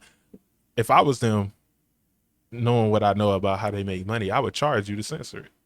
You talking like YouTube? Hell, anybody. Oh, anybody. It don't matter what platform you're on. If I gotta go in here and censor this, I'm gonna charge you for me having to censor this. Yeah, but then that's where YouTube gets all their money from. They can just change like their fucking terms and conditions, policies and shit at any fucking notice. But oh yeah, you broke that shit. Then you take it down and you add more bleeps. You just play the game. You just keep moving. If they gonna move the goalposts, you gotta kick into the goalposts. Just keep redirecting the kick. True. I just wish they would have given me a fucking warning at least. Shit, bro. Like that shit. They're not gonna give you no warning. I'm on here. I'm saying too much stuff that makes sense. He said too much. And if I'm not making sense, it's because you don't know how to think with your own brain. You can disagree with me, but then I'm gonna ask you why. That's what I like. Yeah, I like debating with people, shit like that. I want to know how like people think. Yeah. I want to say like, what makes you think like that? Yeah, where'd you get that from? You might see something that I don't see. Exactly. You might see something I don't see. So exactly. I might be able to. Oh, okay, that makes sense. But if you can't tell me why, you just disagreeing off of emotion and shit. Like it's like, yeah, we not getting nowhere with this. I'm really and truly a TV personality. Like I really could be. I'm the Trump of the podcast world right now. That's what I podcast world. It's gonna be people that like me and it's gonna be people that hate me. No, I'm gonna try to build this up though. I'm gonna start like actually like. I hate to say this, but I'm gonna start just like painting, like start getting like shit promoted though for sure. I just started getting shit like more out there. Yeah, That's what I'm gonna start doing because I think my views bad. That shit fucking sucked, bro. I had like fucking 100,000 views on like a lot of videos and shit. All that shit just like fucking just gone now. So I get my views back now. I'm at like only they don't want to pay you for certain views. information. So if you putting certain information out or you're promoting free thinking, they don't want to pay you for that. Yeah, that's why I want to think. Like, I think it had to be like I don't know, but it's a deceptive practices. Like, are we deceiving people? We're not really deceiving people, allegedly. The thing, the part that gets me is I've watched every episode, and it's like literally only me that says anything that could offend anybody. Right. Everybody else is cool. They just do their own thing. They cooling. It's only me that says shit that could offend somebody. So I'm like, damn, okay, I caused this. But the problem with that is I should be able to say whatever the fuck I want. That's what I'm saying. That's usually what the platform is. You should be able to say whatever the fuck you want. Like, what the fuck? And what pushes me to believe that I said something that is right, like something that is true that people will grab onto and be like, okay, this makes sense, is the fact that you took it down. Why would you have to take it down if it's a lie? You let other people sit up and lie all day. They say whatever they want to. But the fact that now people will be against certain things that could negatively affect your area of expertise, it's now this has to come down. Right. This can't stand up here because if this stands up here, this can ruin us. And it's like, okay, well, fuck you. Fuck you. Type shit, exactly. Fuck you. I'm going to do what I want. I'm going to say what I want to say. And I'm going to move how I want to move. So that go for YouTube and everybody. I hope whoever created YouTube see this shit. Fuck you.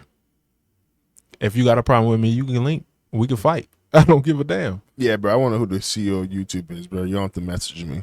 It's a group of people. Once you get that big, you gotta relinquish your ownership to a goddamn board of people. It's a board of CEOs. It's a board. Yeah, that's true though. Which also doesn't make sense because nigga, I made this. But hey, but don't they have like a CEO though, a head person? They would, but he got to sit down with the board. They got to sit down with the board. Of course, they got to make decisions. It's like the government. Like it's like how the government. It's like the president. Yeah, you got to go to the Senate, Congress, and board shit. Of people, like, and they all got to agree to do this shit or do that or move this way or that way. And the only power you got is to veto some shit, i.e., take a nigga YouTube page down. That's the only power you got. And so they're not even like true on that because like I said, like bro, you're supposed to get like a 3-strike policy. Didn't even get that shit, like, which is like you can say that's fair or not, but it's like even then, like you should at least like warn people. It's like, bro, it's like me like going to like a store stealing a candy bar. It's like, okay, I get caught stealing a candy bar, now I get sentenced to death. Like, what do you mean? I don't go to like a jury or nothing. I don't go to like a trial. What is all this? Like, yeah, no, straight to death. What you gotta understand is you like, in their house though. If somebody come in your house and violate your house, you gonna kick them out. Right. Ain't no 3 strikes, so you gonna get them the fuck on. You in their house.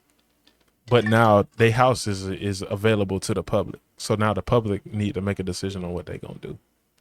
Right. But a lot of these motherfuckers is just dumb. So they just gonna go with whatever they say. But they'll let the motherfuckers that make the most money stay.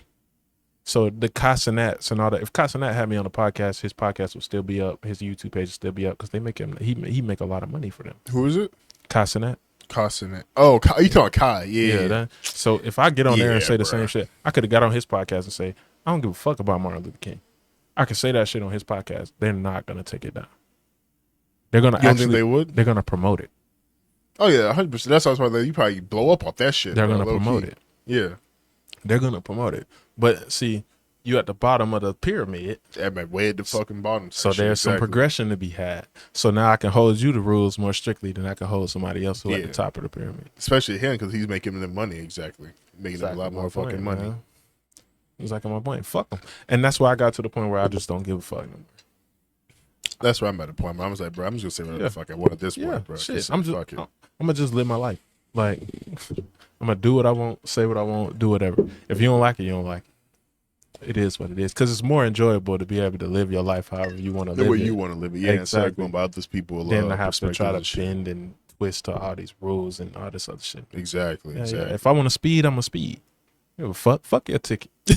I'm a speed. I'm a speed. I don't give a fuck about your ticket, because you gonna come give me a ticket and I'm gonna do with the money what you intended for everybody to do with it. I'm gonna spend it.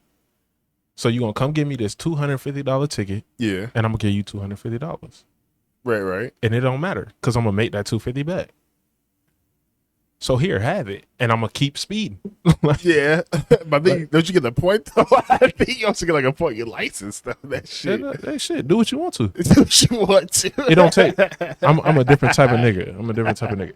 It don't take no. You don't need a license to ride a horse, and you can ride a horse on the street. Is that legal in Florida? Legally, you can ride a horse on the street. It's not legal in Florida, is it? Legally, you can ride, and if you can't ride it on the street, you can ride on the sidewalk. The sidewalk is crazy as fuck. So what the fuck, bro? y'all? You can't hold me back. You can't hold me back. You see, you can ride that bitch on the sidewalk is demon time, bro. It's You can't- fucking wild. You can't bro. hold me back at That's all. insane. I can't be held back. I'm gonna find a way through all of this shit. I'm gonna find a way through all of this shit. Oh my god. Can you ride a horse while pregnant? It's crazy. That's what came up. The beaches of Hudson Island and Fort Pierce. No, bro. That's not what I wanted. Fort Pierce allow horse riding on the street. I think it's county to county, because if you read it, it says in Fort Pierce you can. In can Fort ride it on Pierce, the what does it street. say?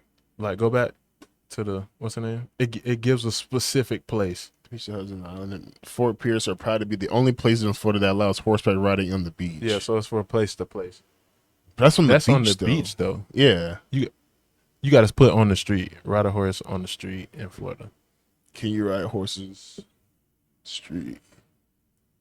In the streets, just crazy. Like, what the fuck, bro?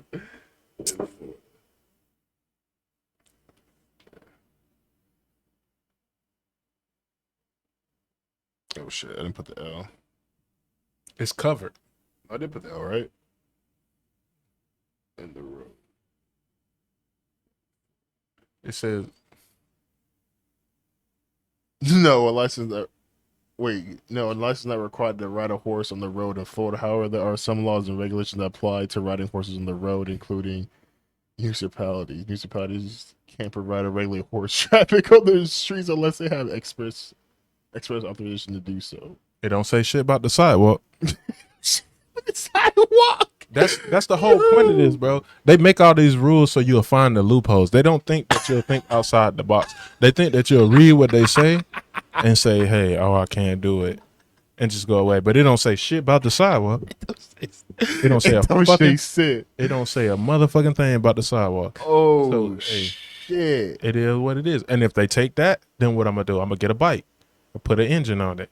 Put a little lawnmower motor on it. On the horse? Nah, I'm gonna put it on the bike. Oh, on the bike. Yeah. Can I ride that on the sidewalk? Shit. I believe you should, right? A little You know what I'm e-bike. saying? Yeah, you should. And I'm not on the road, so do I need a license? Fuck no. There we go. It's all about finding the little loopholes. They do that little shit. I don't give a fuck. I'm a speed. You want to take my license? You can take it. You can have this shit. You can have this shit. You can have it. Here you go. I'm gonna ride my bike on the sidewalk. That's true. The license is pretty much like having a car is just a way of just like how efficient, not really efficient, but like how comfortable do you want to be getting places? That's really all it is. You know what I mean? Do you want to walk compared to having a car? The You know what I problem mean? with it is, especially in this place, is everything's so far apart. Right. If shit wasn't far apart and you had everything you needed in your neighborhood, you don't gotta go outside your neighborhood. That's like New York. Like a lot of people in New York fucking walk places. It's You like don't need being the fucking it's like car. being in this area. Yeah. You live down here, I live a little bit down the street. Yeah. But there's bars on this one street, grocery stores, barbershops, jobs. It's all kind of shit. Mechanics. Everything is up and down this road. Do we really have to leave this side of town? What do you mean? You said this side of town or Yeah, out of like town? where we are. Or do we really have to get up off Blendon? Oh no, Blandon itself has fucking everything. So we Has really everything. don't have to leave. So if No. you take my license away because I'm speeding and I can't ride my horse on the street, bitch, it don't matter because everything is in this fucking area. Yeah. At that point, it's just how comfortable you want to be doing it, though. Like, at that point, would you be comfortable riding a goddamn horse? I mean, or at the like an point where e-bike? you want what you want, comfortability doesn't matter. you'll get uncomfortable for what you really want. True though. Yeah. So it don't really matter if you really want a haircut and you gotta ride a bike or walk to get the haircut. Oh, you do whatever you want to get a haircut. There to get you gonna get a haircut. Yeah. I worked at the barbershop. You see the shit all the time. Motherfuckers riding bikes up to the barbershop. Riding a bike to get that cut. Motherfucker, you gonna do what you want to do for what you want. That's true though. So it really don't matter how comfortable you are or not if you really want it. If you really want to do that shit, yeah. Depends on your situation too. Yeah. If you have no choice, especially, yeah, you got no choice but to do that shit. Yeah. But you always got a choice. You could get a ride. Like, it's always a choice. Yeah. It's up to you though. Like, how comfortable, how much freedom do you want is the question. It's a question. Yeah. How much freedom do you want? I understand that freedom is a scary thing. What you mean? Freedom is scary because everything is on you. You make all the decisions. So yeah. You have to deal with all the consequences. It's easy to let somebody else do that. It's easy to let somebody else have the jurisdiction to make all the decisions and do everything. Yeah. It's easy to do that because all you can do, you can get to a point where you just blame them. It's Trump's fault. It's not my fault. It's Trump's fault. You know what I'm saying? For example, it's Trump's fault. It's his fault. It's his fault. This shit for it's his fault that I can't get to the barbershop because I ain't got no car. It's his fault. It's easy to do that. But at the point where you have that type of freedom, it's hard because now you got to take responsibility for the shit that you don't do. Yeah. So I understand why people don't want it, but fuck those people. And fuck everybody else who agree with them. Because that shit's stupid. That's true. That shit's dumb. You need to take your life into your own hands. Because it's yours. It's the only one you got. Yeah. It's the only one you got. It's yours. You need to do what you want to do when you want to do. I feel like people should have their own freedom. As long as it's not harming anybody, I feel like people should do whatever they fucking want. I feel like, personally. Yeah. If it doesn't harm nobody else, do whatever you want, bro. Exactly. That's how it should be. But then you introduce money and shit changes. That's what I'm saying. That's what I said. Like, how do you have an economy where you can do whatever you want that doesn't involve money itself? You don't need an economy. I just explained to you, knowledge is the key, best way of currency. It's the best way to go about anything. It's the knowledge of something. So if you trade the knowledge instead, so let's just say Ford didn't create the automobile or nothing. They said it was some German dude. It was a black dude actually that created all that shit, or not created, but invented that shit. But let's just say Ford doesn't sell cars. He sells the knowledge of how to build one. Now you make a car. So now you have the freedom with that car to do whatever you want in the building process. True. It's just having the option to do whatever you want is the goal. Damn, now I'm starting to think like, damn, now I see some plot holes now. So what happens if, like, when you start getting older, or if you don't start having those materials, like, what would you do at that point then? But how would you? If you were older when it all got invented, probably you in a weird spot. You say you in a weird spot. Especially if you didn't take care of yourself. If you took care of yourself, you can still do it. If you're old to the point where we got to be honest about it. Like, if you're old to the point where you can't do it, you don't even care. Like, nigga, my time is almost up. Like, it doesn't matter. Like, I could build a car today and die tomorrow. It doesn't fucking matter. You see what I'm saying? Like, it's completely irrelevant to the situation that I have. 9 times out of 10, I'm sitting at home all day. So it doesn't even fucking matter. That's true though, yeah. Now what does matter is if you're too young. Now, if you're too young to do this shit, now you're dependent upon the people ahead of you to relay some type of information to you.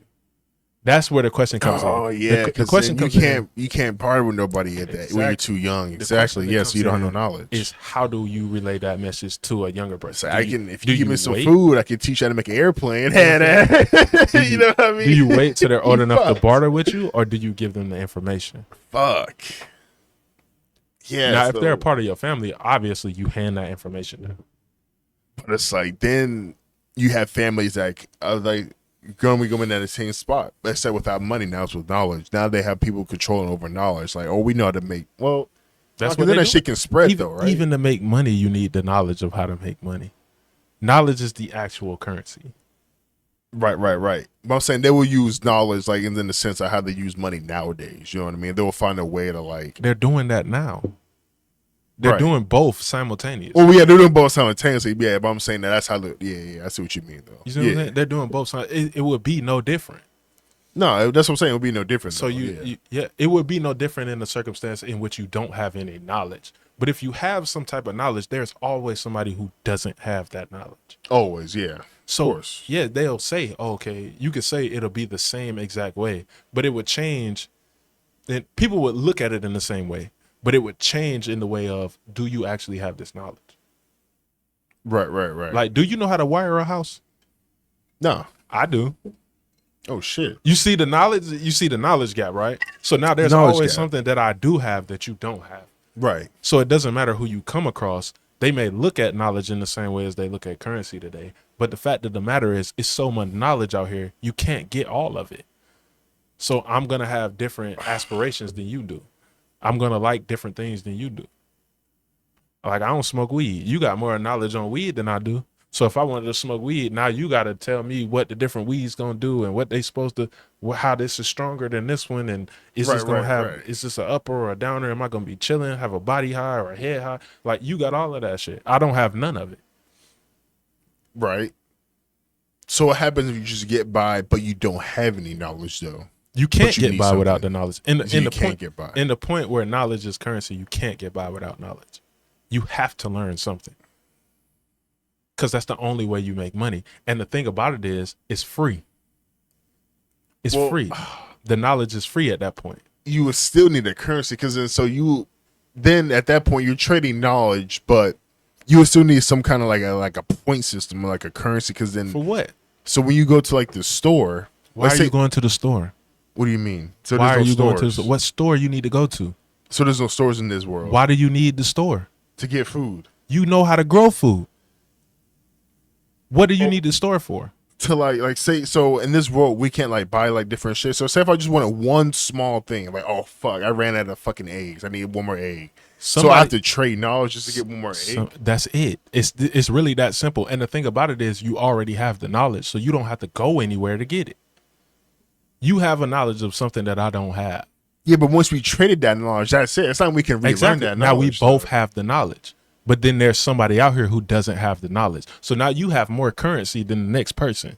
Right, but I would have to find a person that doesn't have that knowledge of what that person, the one that's selling eggs. But even if you don't, it doesn't matter because you already have it. So you actually don't need that knowledge. Like when it comes to things you need, humans only need water, food, shelter. Right. 3 things. That's all you need. So once you pass these 3 things, it's all about what you want. So now you got to prioritize what you need over what you want. And once you have the knowledge to make eggs, and we already determined you're the builder and I'm the farmer. So you got 2 of the 3 things. You got shelter, right, and you got food. Right. So now you all got to do is figure out how to get water. The nigga that figured out how to get water spent his whole life figuring out how to get water. True. But what if you need something that doesn't require like the knowledge that you already have? You know what I mean? Like say you need something but you don't have it. Like you already learned everything, right? But like, oh shit, I need one more thing. But I need to go trade with someone that already has like knows like the knowledge I already have. You know what I mean? What is this one thing? Is it a want or a need? We already went over the 3 things that you need. All right, yeah, that's what I'm saying. So what if it's a want? Because people are going to live like regardless of like with wants. You know what I mean? Like they're going to want things. Once you have everything that you need, so first you got to focus on what you need. Right. We've already bartered and traded the knowledge of building and farming. We did that. So we got 2 of the 3. Mm-hmm. So now we go to separately, we go to somebody who knows how to get water. Now we got the 3 needs out of the way. Okay. So now you go find somebody who barters what you want, because what you want is just what you want. You don't actually need it. Your life is already good. You don't need any of that shit. It's all what you want. So now you barter the things that all humans need to get what you want. So now you're going to end up with a person who's been building automobiles and only knows how to build. So they know how to build a house, and they know how to build an automobile because that's how their brain works. So now you kind of you leverage those two other needs to get what you want. and you determine based off of where you are which one you leverage first. We in Florida, it's a lot of water down here. Right. So what I'm gonna leverage? I'm gonna leverage the farming aspect. So I'm gonna leverage that because I can find somebody who could tell me about water any day. 100% of the time, I can find somebody that knows about water. We live in Florida. There are springs everywhere. Everywhere, yeah. There's going to be a multitude of people that know how to get water. Mm-hmm. But on the lower end, there will be less people that know how to build and less people that know how to farm. So you were saying you showed them. Yeah, you find the people who know. It'll be relatively easy to find the people who know where to get water from and leverage your farming and your building based on who you meet to get what you want. So I got all three of these already, right? Because I've came to somebody and taught them the one of the other two to get water. So now I know where to get water from. So I have all three things that I need. Right. So now I'm going to pick based off of who I meet how to leverage those three things to get what I want. So if he building automobiles, but he spent none of his time to do anything else, I can leverage food, shelter, or water to learn how to build an automobile. Right. You get an automobile. I'm saying, like, what if you got all that? You got everything, but you're at the point where you got something that that typically, like, I don't know. Say if you want something like what era is this? This is like the early age, just like modern age. What it doesn't matter what era you're in, honestly. Well, it kind of does. Cause like, say if it happens right now, say like within like they put out a statement next year, 2025. No more money, currency is invalid in the whole entire world. Everybody goes off a trade of what you know. Okay. That's what happens. So 2025, January 1st, I want something. I know a few things, right? Say if I want something. Yeah. I will go to somebody that doesn't have that knowledge and I would get that, right? Mm. Now, I would get that knowledge of getting to make that. Cause what if like a store, if I want to go to the store, I can't get anything from the store. Who would I barter with? Do I barter with the cashier? Who would I barter with? Just anybody? Even in that same situation, we already went over the three things that you need. Right. That's what I'm saying. So you have these three things already. So now you're going for something that you want. You don't want to grow anymore. You want to go to the store. You can barter the fact that you grow to the store. I'll sell you these, or I'll trade you all of this corn for this. And then you come back next time and you do the same thing. But what do you barter? That's what I'm saying. When you barter the next time, what do you like? You barter new knowledge? No, you don't have to barter that. Now you can now you can leverage what you have. So in the event that you go to the store, leverage what? You leverage what you have. So at the event where you go to the store, let's just say, okay, you know the best wood to build a house out of, right? So you can leverage with Home Depot to get a hammer. I'll give you this much of this wood for this hammer. Shit, bro. I don't even know. What? Yeah. All right. So if you walk into any store like Walmart. That's what I'm saying. Walmart. All right. So we walk into Walmart, right? Yeah. No money, no currency, right? No money, no currency, strictly bartering system. Yeah. Bartering just doesn't end with knowledge. Knowledge goes from the person to person who wants to be self-sufficient. Goddamn. This nigga high. Once you get to the point where you are self-sufficient, you can barter what you have, what you've obtained through the knowledge that you've got. Right? So we walk into Walmart and let's just say we want a blender. Right. I want a blender. Okay. Walmart's looking for the cheapest deal on anything they can get. You have cucumbers. That's a bad one. I don't want to use cucumbers. Yeah, so what do you have that a corporation doesn't have? But I'm saying, no, a corporation wouldn't, in a bartering system, a corporation wouldn't have anything. They would be sourcing things. What do you mean sourcing? Sourcing. So everything that they sell, they will have to source from somewhere else. Somebody has to deliver that to them. Somebody has to have this to give to them for whatever it is they're giving it away for, right? It will probably be knowledge of how to start a corporation, which is totally useless in the bartering system. Right, that's what I'm saying. But which goes back to there will be no stores. There'll be no stores, okay. But if there is a store, you barter the fact that you have the things that they want to sell. So we got fucking strawberries. and we need a blender. How many strawberries can I give you for a blender?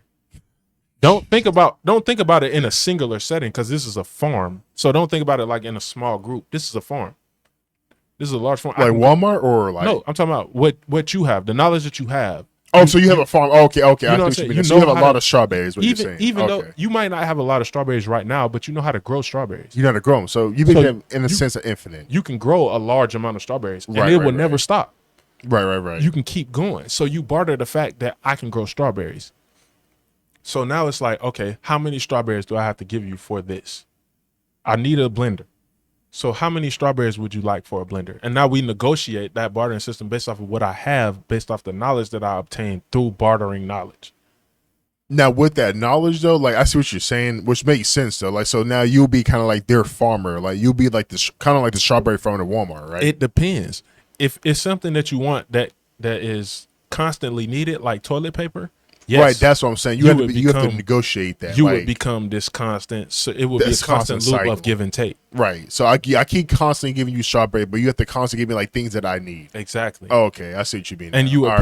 you would pick certain things based off of what you're doing. So if you're going to give them a large amount of strawberries, you're going to actually get multiple things. You're gonna get more things. Exactly. So the more strawberries you get, the more the more you get back. Exactly. Okay. I see what you mean. But if you just plan on making a one-time deal, you pick a certain number, amount. You give them that, you get the blender, and then you go. And that's that. It's the deal is over at that point. All right. And so now my next question though, where does? Or you already said there will be no stores in this. I was gonna say, like, where does Walmart get like their shit from then? They would get it from the people they barter with. So Walmart, first of all, the weird part about it is there would be no need for Walmart because they would always be bartering. That's what I'm saying. Yeah. So if I gave them strawberries this time, somebody would give them something else for those strawberries. Exactly. And now they will be out of strawberries, and they will have to come back to me to get more strawberries. And it would keep going like that. So if they trade me toilet paper on this repetitive loop for strawberries, and then somebody wants strawberries, and they come with corn, now they're on a repetitive loop for them. So now they get the strawberries from me. I get the toilet paper. They give the strawberries up for the corn. And now they got to keep this loop going up. Right. They got to keep providing, yeah. Exactly. The currency is the only way that a corporation can work. It doesn't work in a bartering system. Because it would be give and take with everybody. And you would only have one thing at a time if you're Walmart. That's what I'm saying. You only have a few things of what you need, exactly. Of what you need. But when you get into the wants, it changes. So things like, let's say if I want a candy bar. Let's say, oh God, I want a candy bar exactly. right now. So you don't need a candy bar. You're gonna get something that can't be reproduced in large batches. That's what I'm saying. Like, so what happened to companies then? There will be no companies in that will reproduce because they can't trade anything. It would be because they can trade as long as they can leverage the things they can make at a high amount. They can trade this one thing for several other things from several different people. That's the only way it will work. So if you wanted a candy bar and they needed a blender, they're going to give you X amount of candy bars for X amount of blenders, but they still have more candy bars. The next person wants candy bars too. So they would still be making candy bars, but they would just trade that solely off of candy bars. Exactly. They're going to barter the knowledge that they have of what they have. They're going to barter that to get the other things they need to be able to barter for other things. And if they're smart, they're going to pick a small amount of what they don't have to sell and barter for other things. So they keep a certain amount of blenders and they give away a certain amount of blenders, but add the addition of strawberries. Okay. So now I have candy bars, strawberries, and blenders. And so does a company. They have candy bar strawberries blended, and they're cycling that out with different things. So it'll be like every store will kind of be like become like one kind of big Walmart then. Like exactly. A Star Wars will become a Walmart, a Target. I mean, not a Target, but like a McDonald's will eventually become a Walmart because they'll end up getting blenders and shit like that. Like, oh, well, they sell hamburgers, but I have blenders. You don't have blenders. I can sell you that. Yeah. That's what you're saying. Okay. I can give you this X amount of blenders for the recipe for this hamburger.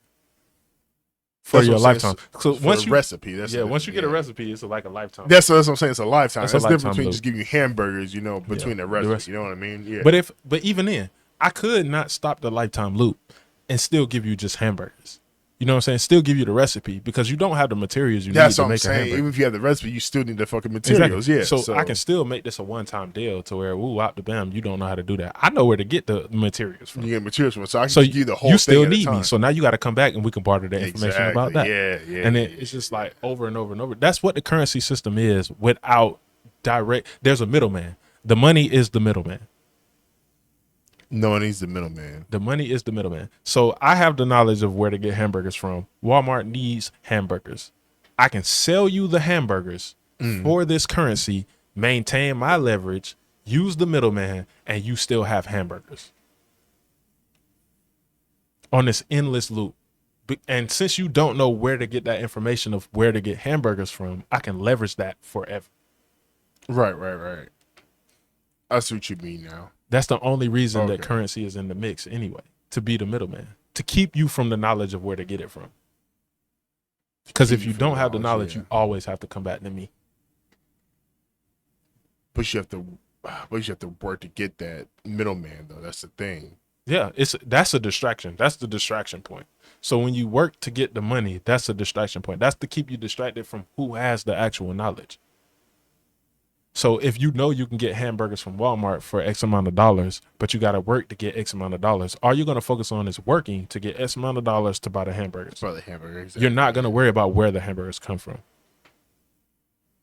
because you know Walmart has them. That's the easiest way to do it. Right.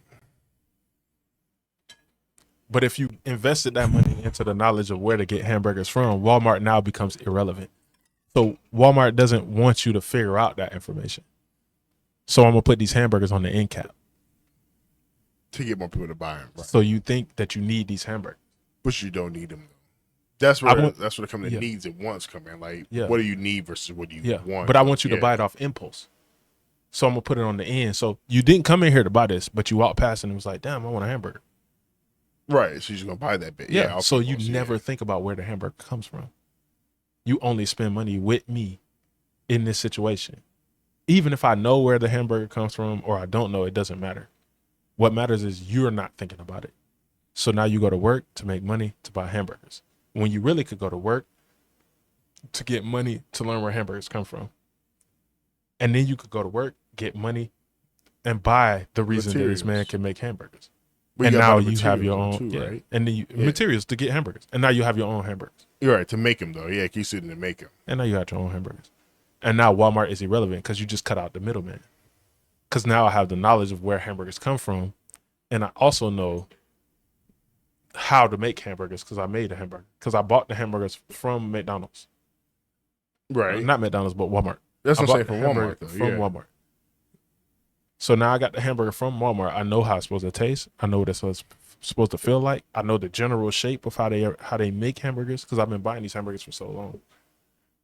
So now I just skip the middleman after I go and find out where the information is at. Now all I need to do is make money to get the materials. And once I have the materials, I don't need the money for that anymore. I have those materials already. What the fuck? Shit. We live in a loop of not thinking. What they want to do is they want to make everything that you do a habit.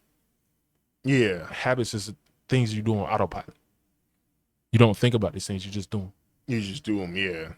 So they have it to where those things work like that. But if you break down the habit and then you think about it in a different way, you can get to the point where you have the knowledge of where to get what they have, and now they become irrelevant for that thing. Yeah, but then when you say like say for instance, like for Walmart, you say it would become irrelevant, but like people are still being born though, so people will still need that knowledge though. But the thing about it is you exist. Right. So the people that are born under your umbrella now have that information. They'll have to come to you then, is what you're saying. These are people that exist because of you though. These are people that you personally have brought into the world. So you're going to hand down that knowledge. You're going to hand it down, of course, yeah. You know what I'm saying? Because your time has to end eventually. So you're going to hand that knowledge down anyway. Right. So at the point where you hand that knowledge down, it really doesn't matter. It wouldn't matter, because, Okay. Yeah. So you shouldn't be worried about anybody else's family, because if you had to do all the work to figure out how to make the money to pay for the knowledge that you have, yeah, why the fuck they can't do the same thing? They are the Exactly my point. So it really wouldn't matter what everybody else is doing. It's just your bloodline, your family tree. That's the only thing that would matter to you personally. Then from there, it's up to the new generation to figure out what they want to do with it. Do they want to spread it to everybody, or do they just want to keep it for their blood? You know what I'm saying? So it'll be a harsh ass reality. I'll tell you that, but it'll be fucking. It'll be tough though. I'll tell you that. It'll be real fucking tough, boy, when you have fucking family, not really family versus family, but just like fucking, I mean, yeah, that's what it'll be like, just almost in a sense, people versus people. Like, we got this knowledge versus your knowledge versus the fucking corporation. It's not a versus though. It's the fact that we both have knowledge. Like, if everybody thinks upon it on the same way, there is no my shit versus your shit. It's what do you have that I don't have, and how can I obtain? What can I give you to obtain what you have? Yeah, that's kind of what it would be. It would be like a versus versus versus. But that's not versus. Don't think about it in the sense of it's me against you.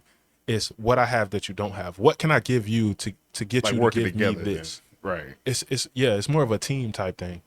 Like, if you actually want this knowledge, I can give you this knowledge, but what do you have that I don't have that I need? Right. You know what I'm saying? Or at the point where I have everything I need, what do you have that I want? How did you get that? Well, if you tell me how hamburgers are made or where to get hamburgers and what materials I need, I'll give you this information. I'll give you all the same information for what you want. Well, boom, here you go. Okay, here you go. Cool. Right. Now I got more information to hand to the new people. And this cycle continues over and over and over and over again. It never stops. That's true though. But I just like, yeah, I feel like if that would have been a system initially, it would have worked, and we would have like kind of built around it and maybe like kind of built upon it. But like, if you would have like I said, if I would have like, if we were to do that down 2025, I feel like that wouldn't work, because I feel like a lot of people now just don't have any knowledge. You know what I mean? I think of like all the people that just don't do shit, are just like so fucking like just inefficient as shit. They just wouldn't survive. It would just be like a rap. Like, it would be like fucking cleaning the house type shit. You know what I mean? Like, it would be a lot of fucking. I mean, unfortunately, to say this, I feel like the economy would be like, well, I don't know what the economy would be like. There wouldn't be no money now, but like a lot of people would kind of fucking, that'd be a wrap for a lot of people. You know what I mean? Like, shit, that's on them. Yeah, that's what I'm saying. That's on them type shit. Like, if you don't know any knowledge, like, that's a wrap. Like, you better like, but that's kind of like what we need to like upgrade as a society, like as a world. You know what I mean? We need to like, the thing about put money aside. At the point where that was a system, it did work. Yeah. It worked 100%. It never. There was no situation in where it didn't work. Right. When you trade knowledge, it always works. The point where it gets sticky is if you get greedy. That's what it is. People get fucking greedy. If you get greedy and you want more for less, if you want more for less, then the system is fucked. That's what it is at this point now. Yeah. Exactly. So it wouldn't work in this point in time because people can't handle it, or they don't. It will work because people are greedy. You want a Benz instead of an Accord, but they drive. They're going to get you to the same location. They're going to get you to the same place. Exactly. You know about how comfortable you want to be, what you really want. It's about the greed shit. So it's just like, if you can get past being greedy and just take what you need and go from there, or what you want in its base form, the base form is all you really need. It'll get to where you need to go to. Even in the things you want, the base form is it's all you really need. Yeah. So if you're okay with taking shit in the base form, this shit will continue to progress. Like a base car, whatever kind of car, yeah. Today in 2024, going into 2025, you basically have to unteach people, and then they have to relearn shit. They have to relearn shit, yeah. But the school system has taught them a certain way of thinking about things. So the first part about it is tests are terrible. So if you take a test, it's a right answer and a wrong answer. So now when you think about what you want in this whole system in 2025, there's a right answer and a wrong answer. I want a Mercedes-Benz, not a Honda Accord. Honda Accord is the wrong answer. Mercedes-Benz is the right one. What you mean? Like I'm like just question it? Like, yeah, I'm talking about like when we get into the greed factor of what you want and what you don't want and how that fucks up the bartering system, you've been conditioned to think that way. Because there's a right answer and a wrong answer. So now what you want is the right answer, and everything else is the wrong answer. It's the wrong answer, yeah. So even though a Honda Accord and a Mercedes-Benz both drive, you want a big ass screen in your shit. So Honda Accord is the wrong answer. When really and truly, it's the same thing. It's the same exact thing, yeah. But in your mind, yeah. It's different. So now you've been conditioned to think that there's a right and a wrong answer. So you only go for what you want because that's the right answer. So now you're greedy based off the fact that everything else is wrong. And you've been conditioned that way since you've been taking tests. Like there is a right and wrong answer. Right. But there is no right and wrong answer. A Honda Accord. It's the same exact thing. It's got a steering wheel. It's got 4 wheels. It's got an engine. It's got exhaust. It's got the same shit that it's Mercedes-Benz got. Yeah, it's just whatever your perspective is in that point. Yeah. It's just a different costume. It just looked different. It's just a different costume. It's just a little different, but it's going to get you to the same point. So, I mean, shit. Though, yeah. And really and truly, if you really think about it and you get deep into it, that Honda Accord is actually better than a Mercedes-Benz. Yeah, I don't really fuck with like high luxury ass fucking cars. Because at the point where you staple have to, shit. at the point where you have to barter shit that you like, knowledge that you don't have with the things that you do have. So if I have to barter work on my car for lumber instead of the knowledge of where to get the lumber, the Honda Accord is actually the right answer. Right. Because it costs less to make this. It takes less effort to make this than it does to make a V6, you know what I'm saying, Mercedes-Benz with a big screen and leather seats and all this. It's way less costly in time. Yeah. So now I can give less lumber for the Honda Accord than I have to for the Mercedes-Benz. True, yeah. So the Honda Accord is actually the right answer. But based off of what you want, you kind of create this cycle of things that don't make sense. So now you're working harder to pay more for something that you don't actually need. Yeah, exactly, bro. Makes no fucking sense. That shit makes no sense. Commercial break, I gotta pee. No, you good. Go ahead. We'll take a break. All right, and we're back. We good. No, but what were you saying? You were saying about about how we really don't need all this basically like material shit is what you're saying, in a sense. Some material shit. Yeah. Cars, high end shit, we really don't need. Yeah. The things that you don't need cause you stress. So you're worried about having this extra fancy house and all this other shit, right? Stress is anxiety. Anxiety is like when you think into the future of things. So I don't know where I'm going to end up tomorrow. That causes me anxiety. Yeah. Because it's into the future. But the thing about it is, if you think about today, if I have everything I need today, then I can always get what I want tomorrow. And that cycle can continue. So if I don't have what I want today and I still don't get it tomorrow, there's always the next day and the next day and the next day. But if you only focus on what you need, it won't give you anxiety of trying to figure out what happens next. So once you get out of the cycle of trying to determine what you want before you actually can go get it, it'll cause you less stress, which forces you to do things that you need for today. Right. And I think the bartering system gives you that. I think the bartering system. I think it gives you that because you're forced to worry about what you need before what you want. That's true though. That's why I said initially, I feel like if that was like first initiated like just in time, that probably would have worked. But like, yeah, looking at it, like I don't think it would have worked. Like if we were just to randomly implement that system, it just wouldn't work. I feel like probably society itself would crumble. Like, but that's what CEOs wouldn't know any fucking knowledge of anything because they're just fucking, just dudes sitting in chairs all day, probably at home. That's what we're doing though. We're still doing that. There's just a middleman now. Yeah, you're still doing it. You with don't money though. Yeah, it's just a middleman now. You trade what you have for somebody else's knowledge.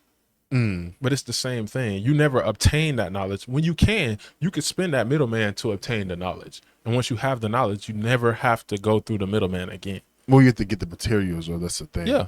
But once you have the knowledge, the materials is easy. So what you're saying, if I really want a hamburger, I would just have to learn how to raise cows, grow lettuce, grow tomatoes, all that shit. Make bread. You could, make my own mayonnaise. Or you could just even if you broke it down into where you still have to pay for materials perpetually, it's like, okay. Yeah, you have to pay for to keep the raising and all that though. I always have to buy, like, even if you didn't have cows, like I always have to buy the ground beef. Mm-hmm. But the knowledge of knowing how to cook the hamburger still leaves me a little more self-sufficient than if I had no knowledge, because it costs less to make a hamburger than it does to buy a quarter pounder. To make a hamburger costs less than to buy a quarter pounder from McDonald's. Right, because you already know the knowledge of making everything else but the hamburger. And all you need is the material. So once you get the material, let's just say, okay, for one quarter pounder, I don't know how much it actually costs, but let's just say it costs like $12. But there's no money in this, so what would it cost? In the point where there is money, you can still, in the barter system, there's no need. Right. You just barter that knowledge, and now you have to figure, if you're not gonna get the knowledge of how to make, like, have the materials perpetually to make a hamburger, you're only gonna get one hamburger. And you're going to have to keep going around and around and around to try to get this hamburger, right? Right. Because you're going to barter from the knowledge of a hamburger, right? And then you're going to go to somebody else with some knowledge that you have to get the materials to make the hamburger. Then you make the hamburger, and you have to continue to find somebody to barter with in order to make hamburgers. So you kind of fucked yourself in that aspect. You just got fucked yourself. In that aspect, you kind of fucked yourself. But if you if you focus on what's important and the building blocks of this hamburger, you always have that knowledge. So now you have to barter for the knowledge of how to make the hamburger. You barter for the knowledge of the materials for the hamburger, and then you barter for the materials of the hamburger. True. So you just barter 3 times rather than having to start a perpetual loop of bartering over and over again for the hamburger. Exactly. Right. So that's what I'm saying. For those 3 times, what knowledge would you spread though? That's the thing. You wouldn't go to the same person. You would go to different people each time. Right. There's no reason, because once you barter that one thing, unless that one person doesn't have, if you have more than one area of knowledge that this person feels like they need or want, you can barter with that same person. Right. But if not, which makes the most sense to me, is to find a new person every time. Because if you find a new person every time, you can literally barter the same exact thing you bartered the first time for different things. Exactly. So you don't have to reach outside of your, you know what I'm saying, the limits in which you're willing to go to get this. So I don't have to just give them fucking corn and then now I got to turn around and have this thing where I have to give them strawberries to the next person, and then the last person is like information on lumber. You can literally just pick one thing. So the first person is lumber. You get the knowledge of where hamburgers come from and how to do all of that. Then you go with the same lumber to the next person and get the recipe. And you just keep doing it like that with the same thing. So you never have to reach outside the wheelhouse of things that you grow efficiently or you do efficiently. Yeah. And more often than not, all of these people will be in the same place. So if the grass eventually, out here, no, I'm talking about period. Because if the grass out here is what the cows like, everybody with cows is going to be in this area. Right. Exactly. So I don't have to go far. I can walk a mile to the next place and barter the same thing. I can do all of this in a day. I can obtain you can obtain all of this knowledge in one single day. Oh shit. Fuck. Man, that's a lot to fucking think about right there. What the fuck? Shit, bro. I don't know. So a day's worth of a day's worth of work can buy you a lifetime worth of knowledge that you could use over and over and over again in this system. You said what? A day's worth of work. So you go outside and get a day's worth of lumber, and you go to this person to get the knowledge of how to raise cows and do all this other stuff. Then you walk a mile to the next person because they all in one area because this is where the grass grow at that the cows like. Yeah, but you have to find someone that's just a simpleton. But I'll show you some They don't lumber have to for be the knowledge. They don't have to be a simpleton. It's Because they'll be like, no, I want to know the knowledge of how to make lumber. It doesn't even have to be that. So you don't even have to give them the lumber. You can give them the knowledge of what lumber to use, and it's easy to figure out who knows and who doesn't know. Because he may know how to build, but he may not know what materials are best for building. I think if he knows how to build, he should know, right? You know what I'm saying? That's not always true because he's in the area where the grass grows. He's not in the area where the lumber grows. True. You're in the area where the lumber grows. So you have the best lumber. You know where the best lumber is. He can provide you the best lumber, right? And it's outside of his wheelhouse because he has to tend to these cows all the time. But if there's a way to get this lumber to grow where the grass is, you can tell him that. All right. So now you just traded one lifetime's worth of knowledge for another lifetime's worth of knowledge. Then you go to another person, it's the same thing. He got this rundown ass shit that's breaking down, the fucking termites eating it up. He don't know how to do what he need to do, and you trade him the same information for a different set of information, and then you keep going. Now, if you trade in lumber, yeah, you're right. It would be. They don't have to be a simpleton. Yeah, but it is a point where they're gonna understand that I'm gonna have to, if I leave here, I'm gonna have to come back to or find somebody who has that knowledge. Right. But if you trade the knowledge, it's like a perpetual loop. They don't leave, for one, because they have no reason to. Mm-hmm. And two, they have an incentive to give you the knowledge on what you want. Right. And you can you can get everybody in that fucking town with the same piece of knowledge, and they can use that, and they can leverage that same system. The knowledge of making hamburgers, they can leverage that same thing to everybody where you live. Yeah, but I feel like eventually, like, over time, probably within like a few years, like everybody would eventually having like almost like the same kind of knowledge, though, right? Exactly. So then at that point, how would you survive then? If everybody, like, if you go to, okay, hey, Bill, I'm coming back for my thing of fish that you owed me for the lumber. Like, oh, yeah, no, I already know how to make lumber now from this other guy that I found. You didn't trade lumber. You traded the knowledge of how to get it and where to grow it. And all right. And now he already knows that now. So now I can't get fish now because he already knows that. You don't need to barter that then.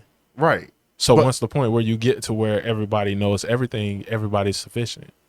Right, but what if you're in an area that's like mainly like kind of fish though? Like, how would you get fish though? Because now only this guy kind of knows how to get fish now. This guy kind of monopolized. Like, there's gonna be a point where people can kind of almost monopolize. That's where the greed comes in, right? Because you monopolize this whole thing. It's greedy. So now you need money. You need something. So now you need exactly. money. You need something that separates us. We need something that separates us. But that's the problem. But once the point where we all have the information, there's no need for any of that. There's no need to even barter anymore. Shit. So now we're back to the money then. So we're back to. But in that situation, you would need the money. But right. The point where everybody has the information, there's no reason to barter or trade or spend on anything. This whole entire area is self-sufficient. All right, it's self-sufficient, but what happens when the resources start running low? Well, now you need money. Now you need a middleman at that point. When the greed comes in, you need a middleman at that point because there has to be some kind of separation between me and you. I have to have something that you want. Right, but I'm saying like in an area, say like everybody in this area is like sufficient. We start building. Okay, everybody has a house. Everybody's good. Population grows. We start building outwards. Everybody's good. But now it starts growing and growing and growing to where it's like, say it's like a whole country. The whole country of Africa is like filled, completely filled. Everybody's self-sufficient. Now the whole world is filled. Everybody's self-sufficient, but it keeps growing. Then what? Everybody's filled. Everyone's to the brim. We mean it's impossible. Because people are born and people die. There's no way that it could be just overfilled. That's not possible. It's just not possible. When you congregate into a small area, yes, that area can be overpopulated with people who have all this knowledge. But I didn't even take into account that. Like, what about like religion and shit?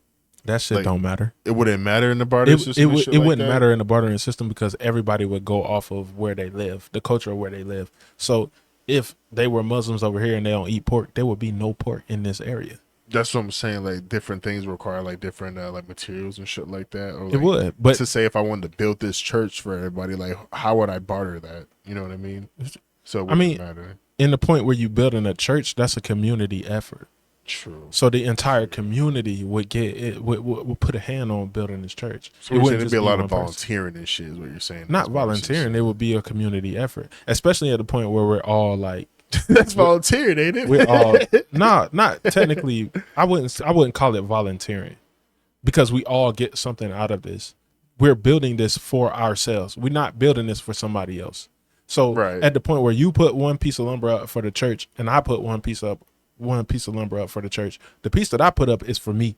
The piece that you put up is for you. What do you mean it's for you? What does that mean? We're building this church for ourselves. Everybody, yeah.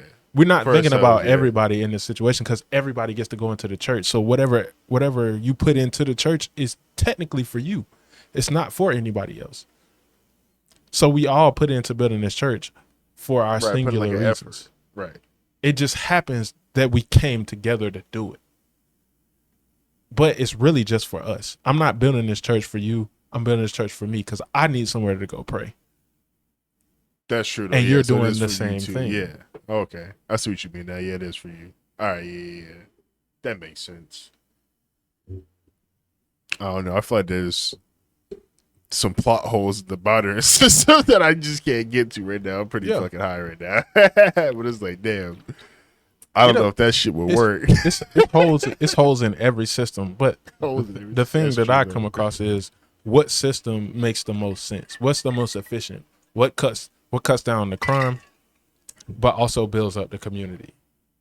Well, I don't know if capitalism, communism, sure doesn't do it. The dictatorship doesn't do it. What about I mean, isn't like, what are those countries over there like Denmark and Sweden and shit like that? Aren't those like pretty just like chill countries and shit like that? Are they chill over there? Yeah, in a way. In a way, yeah. In a way. But they're like capitalism too, right? Or socialism? Like, what is their like kind of shit going off of? I don't know. I would say it was capitalism, democracy type shit. I would say that. Because they get like free healthcare and all that. European, I would say that. But they implemented different systems into their democracy that makes sense for the people. So now they have less crime. They have less shit going on, because they actually accounted for the people in this situation. Right. Where we don't do that. Mm-hmm. So it's fuck the people over here in the United States. They got to pay for everything. Right. And we're going to steal their money on top of that. They're going to steal this shit, yeah. So it's that. But over here, it's like, okay, how do I...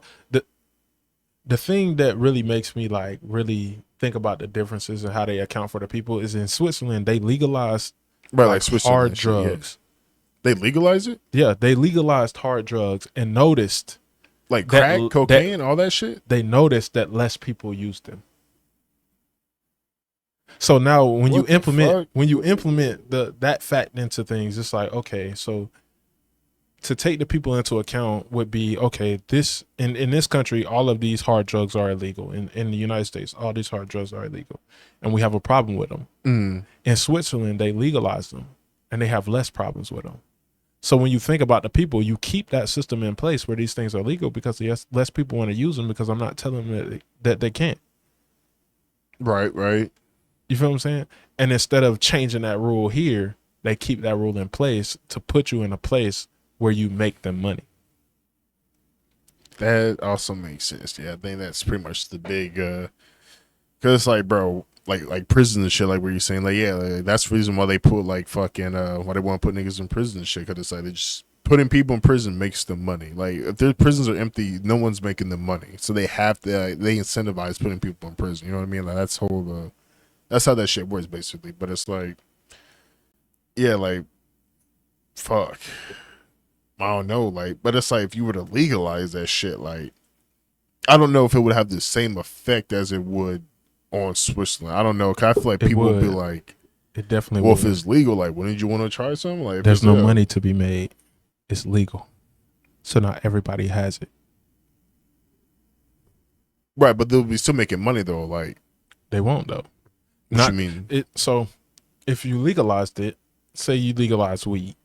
Yeah. I can't charge you if I don't have a permit to grow weed. I can't charge you the same amount.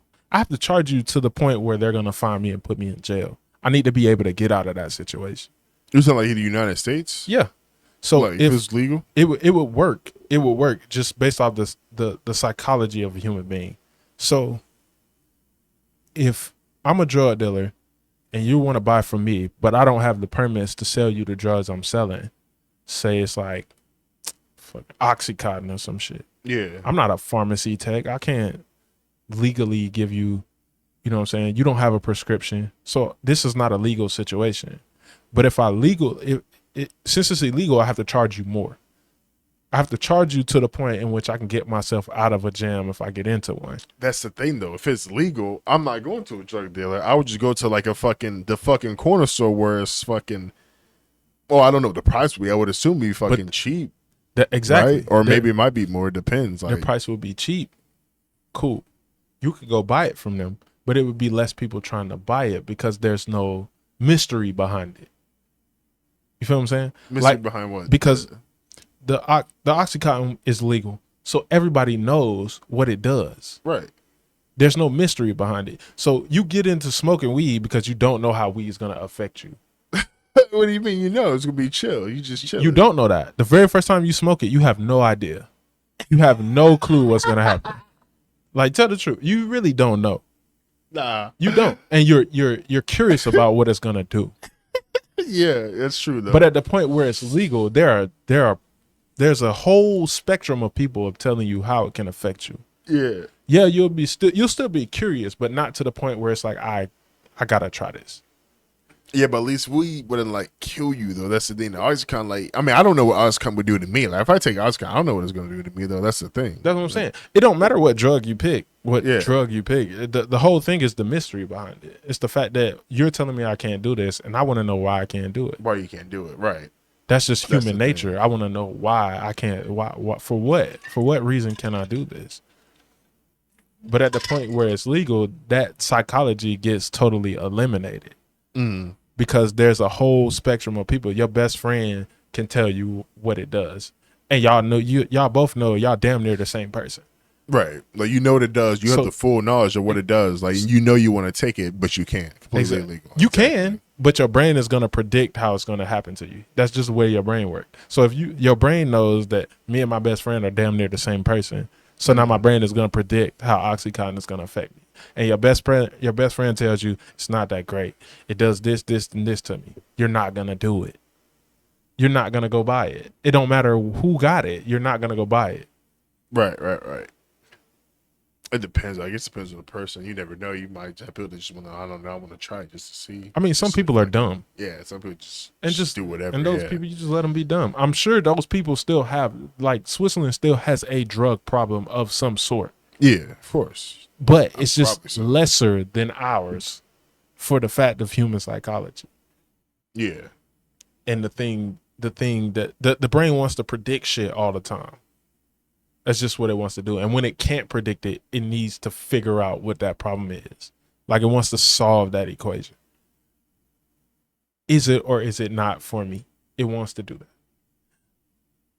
True. But at the point where you can kind of predict what would happen in that situation, you no longer want to do it.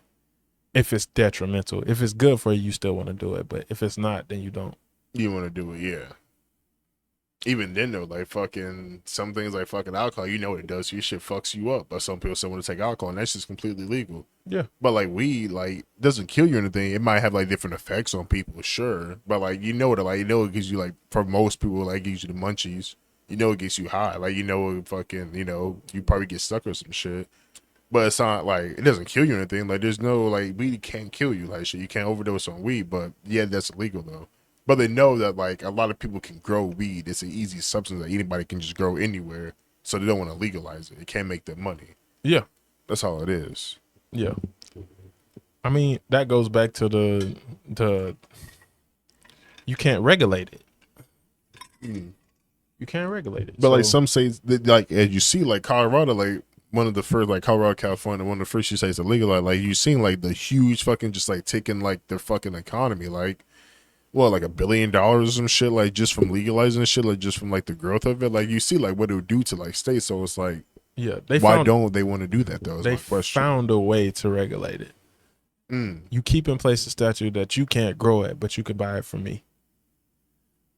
What you mean? Like, so So those states have like dispensaries and all these other things. That's what I'm saying. Dispensaries and shit. They like kind of corner take stores and shit. You can they take advantage cafes. of human laziness. You don't want to take the time to do that. Yeah. So to like grow it and shit. And that's how you regulate it. I'm going to leverage the fact that you're lazy and you don't want to grow it. Yeah, that's all it is. Yeah. It can work that way. I don't want to fucking grow. Why would I want to fucking wait? Of course, I'll spend the money on doing it. That's the thing. Mean, but when you really think about it, do you have to wait? Like that's the big question. Like, I don't want to wait. But do you actually have to? Do I have to wait for it to like to grow? So if you buy let's say you smoke an ounce a day. Mm-hmm. If you buy enough, how long does it take weed to grow? Like 60 days, 70 days, to where you need to fucking to grow that ounce back, and shit like that. So I would have to smoke an ounce. We were like, I don't know, say like a few weeks, wait 60 days, and then smoke another ounce. But if you buy enough to last you the duration of however long it's going to take you to grow, now you have a perpetual cycle of growing weed. Because you're going to get more seeds from what you just grew. And now you have more weed. Yeah. So it just keeps going and going and going. Yeah. And you never really have to wait. Yeah, but who can really do that, though? Can't do that shit. Like people really don't like. Let's say you like want to do that, but you have an apartment. Like you don't have like so much like. But if it's like the electricity too is insane with that shit. That shit. But you don't actually need electricity. You motherfuckers are smoking like pesticides and shit. You don't to like grow it. Yeah, you don't. The sun exists. That is a real thing. Like it is outside. Rain actually does happen. Yeah, but that's when the like pesticides and shit will come in. Though you have to like. You don't need to though. There are natural ways to handle pests. Yeah, there's natural ways and shit, but you be smoking that shit. You really want that shit on your like your weeds and shit. I heard like indoor bud is better than outdoor bud though. It don't matter, man. The outdoor shit is the most natural form. It's the most natural, yeah. But I don't think it's as potent though. You know, if I would think you could OD on weed, the indoor shit is the shit you gonna OD on.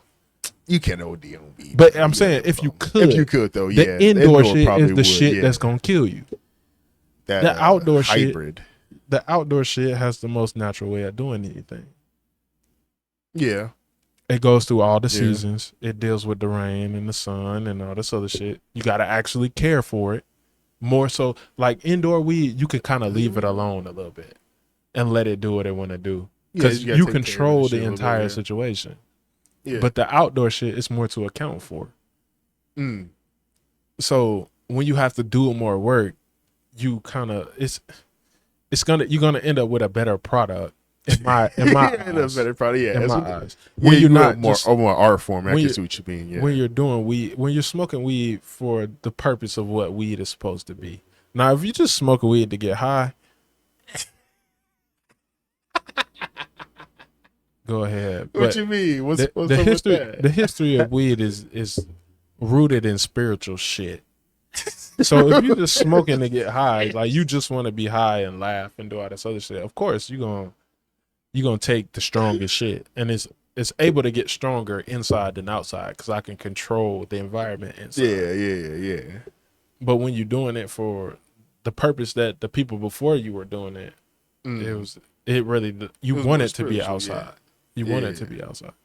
I can see that. You sure? But that shit's crazy. Like. I fuck with people that smoke weed. I don't smoke weed. I'm through with mushrooms too. I'm done. Like you done with mushrooms? Yeah, no I had my epiphany. It's over with. I mean, it's no need for it. I've had that. You want to like microdose anymore? Nah, like that? I'm good. And it's not a bad thing. Like I like mushrooms. Yeah, but it's like nah, I'm good. I've had my, you know what I'm saying, my run in.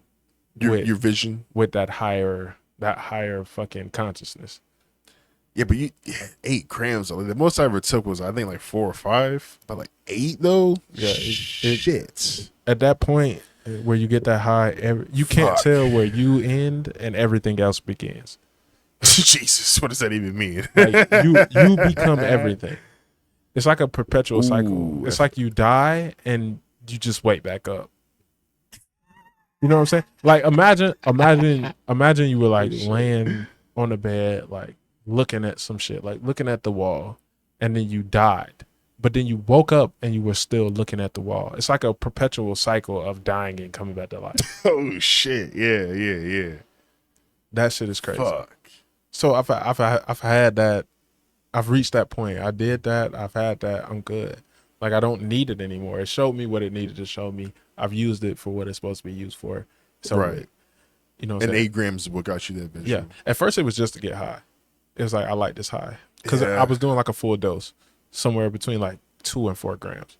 That's what I typically was doing do. Like 2 to 4. Yeah, you're like, whoa, yeah. And that's pretty cool. That's pretty chill. That's pretty chill, yeah. But at the point where you reach like nothingness, where you're everything and nothing at the same time, you kind of understand it different. And you said 8 grams got you there. Yeah. I've heard of people who done it in 6, 5, like it's happened to them in their points. I've done 5, like 5 was my point.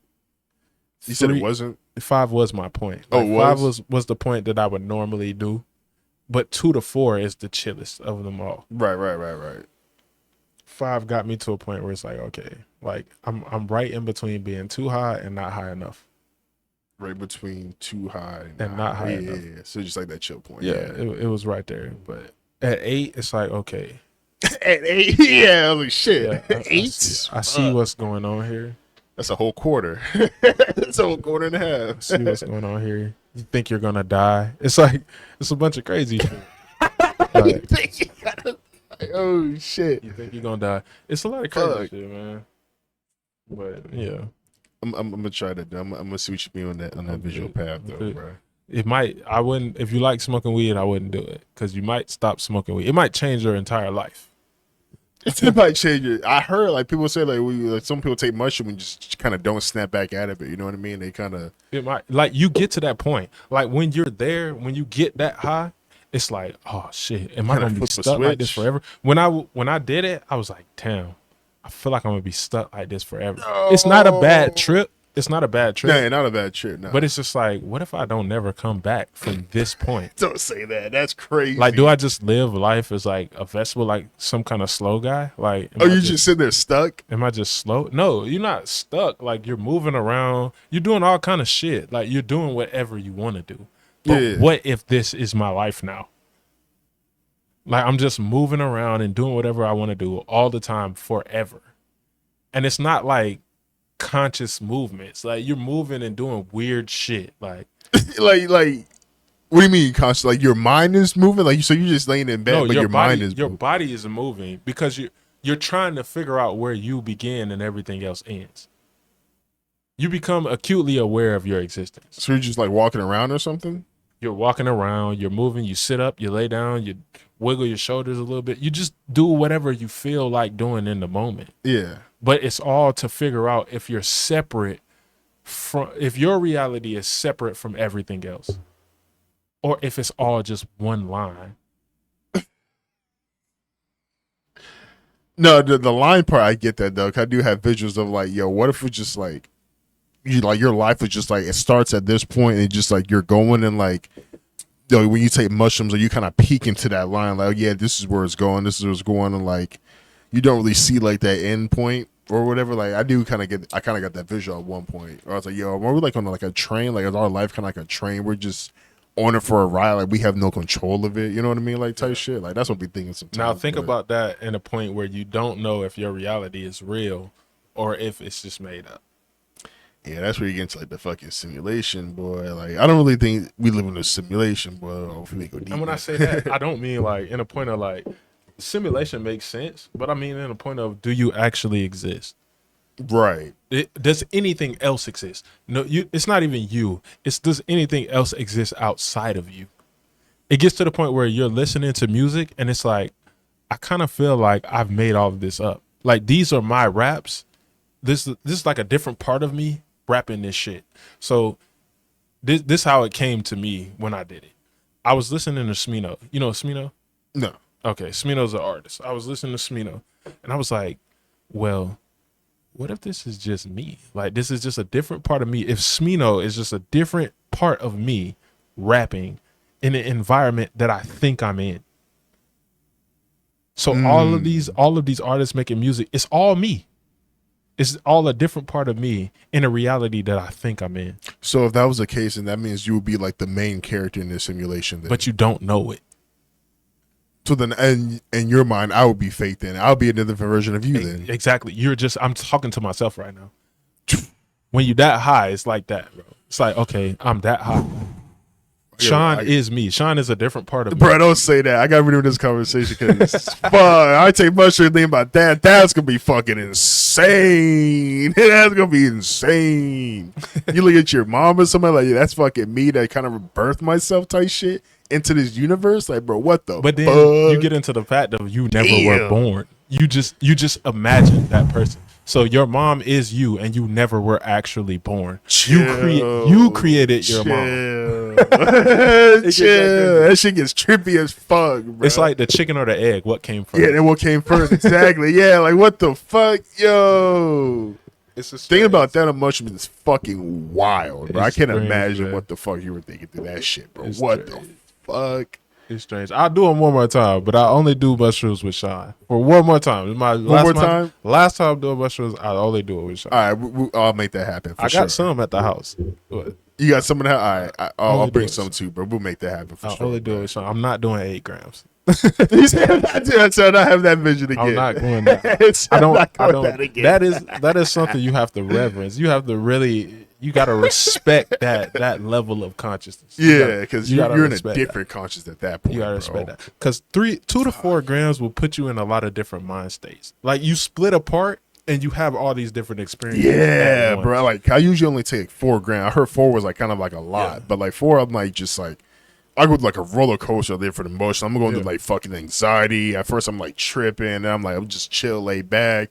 Then I just get stuck, and then I'm back to like anxiety. It's like, bro, I'm going through like a whole bunch of just like waves. Like, then you just start thinking about like deep into like life and shit. It's like, bro, what the fuck? What am I thinking? Like, this shit's crazy. Yeah. And I listen to music when I do it. So the music really like, it really fucks with me. Like, I haven't done that before. It gets into my head. Listen to music. Listen to the music will send you down a whole bunch of different lanes. And you start looking at a bunch of different things. Like life, like really flashing before your eyes. At 2 to 4, you can see everything that happens. Yeah. So I was like, what kind of music do you listen to?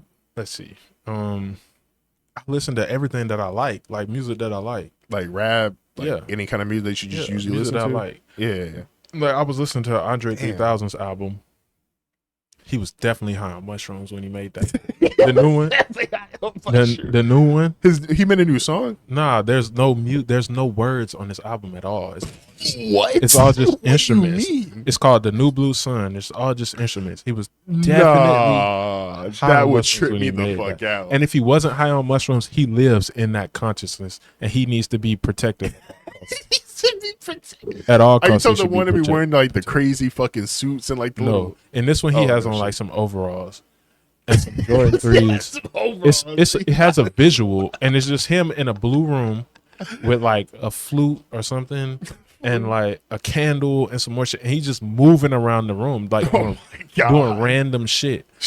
But when you see it on mushrooms, it gets trippy as fuck. Oh, I'm sure that fucking does. That's trippy now. It gets crazy trippy. And he's not singing, it's just instruments playing? No, it's just instruments. Just a whole instrumental. At the beginning, he talks. He tells you about the album. Yeah. And then from there on, it's just sounds. Random sounds. It's not like beats or nothing. They're like... What is this shit called? It's just New Blue Sun. Fuck, bro. It's just random sounds for the most part.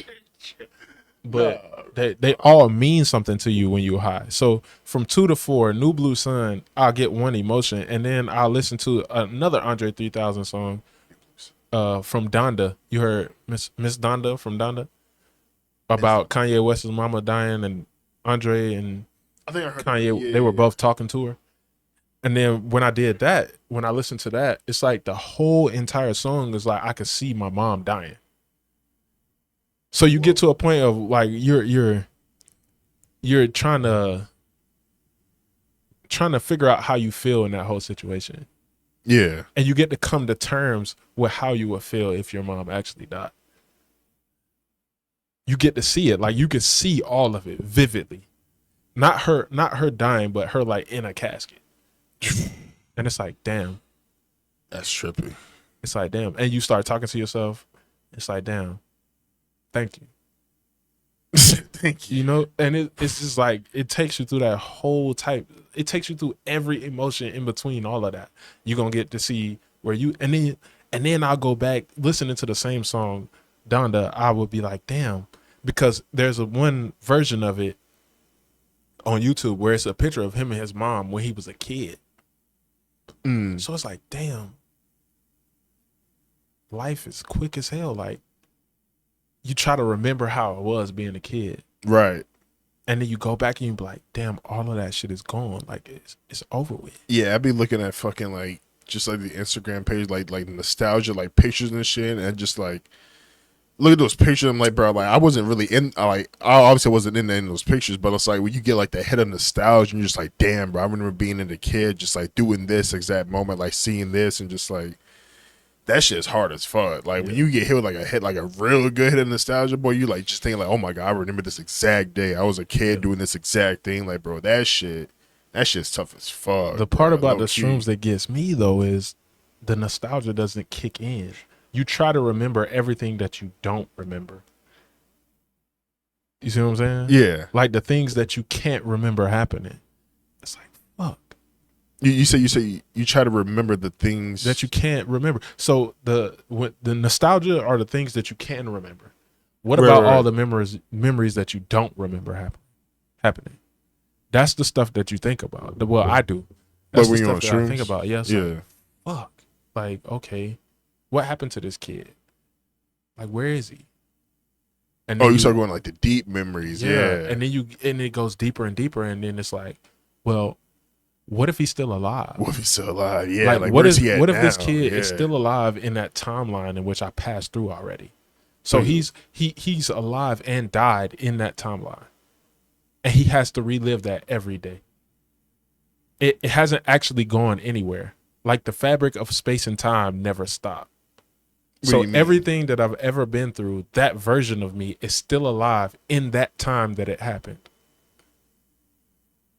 So like we're talking like, say it again. I'm sorry. The fabric of space and time, it's endless. It doesn't stop. Doesn't stop. So that memory that you remember being nostalgic, right? The thing that you can remember back to, the nostalgia of that memory, you remember exactly what happened on that day. What if that kid is still there? So the version of you that went through that is still going through that day after day after day. Oh, yeah. And now you live now, and tomorrow this person today will still be on the podcast in that time loop. Then you'll be in a different timeline then. And you will be in a different timeline. Like it's like that memory will be in a different timeline, right? It's like your consciousness, it's on the same timeline, but it's like your consciousness. I think about it like a composition book. Like each page is its own thing, but there's only one consciousness passing through. That there's only one pen that writes on it. So your consciousness passes through every page, but the last page is still in existence. It doesn't go anywhere. So what you're saying is like life is pretty much already like kind of like written in a sense, like everything is kind of like you're writing it, but when you write that page is still there. It doesn't leave. Even if you move to the next page, that last page is still there. That last page is still there. But your focus has gone to the next page. So you don't remember what you wrote on the last page. So you don't remember what you wrote on the last page. Because you're focused on the new page. So you have this experience as a child, but the next day you have a new experience. Your focus is on that experience in the day that you're in, but the last day still exists. And the person that you were yesterday is still going through what you were going through yesterday.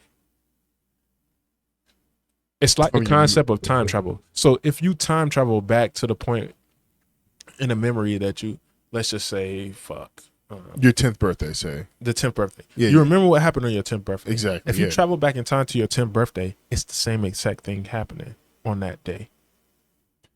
You traveling back into your body, or are you just traveling back into that time? You travel back differently. You are who you are now. Right. And who you are then still exists in that timeline. Exactly. Okay. But you travel back to that timeline and it's the same exact thing happening. Right. That person still exists whether you go back or not. The same thing still happens in that day. Right. So that day, your memory, right? That day isn't actually gone. It's not even in your memory. Like it actually exists. It happened. It actually happened. Right. Yeah, it's actually happening. It actually happened and keeps happening. Because if you can travel back to it and it's still the same thing going on, it never stops. It never stops. Ooh, shit.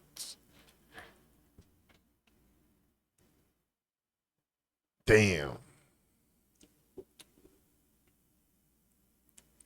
I never thought about it like that. Fuck. So what you're saying is like our memory is almost like an infinite fucking.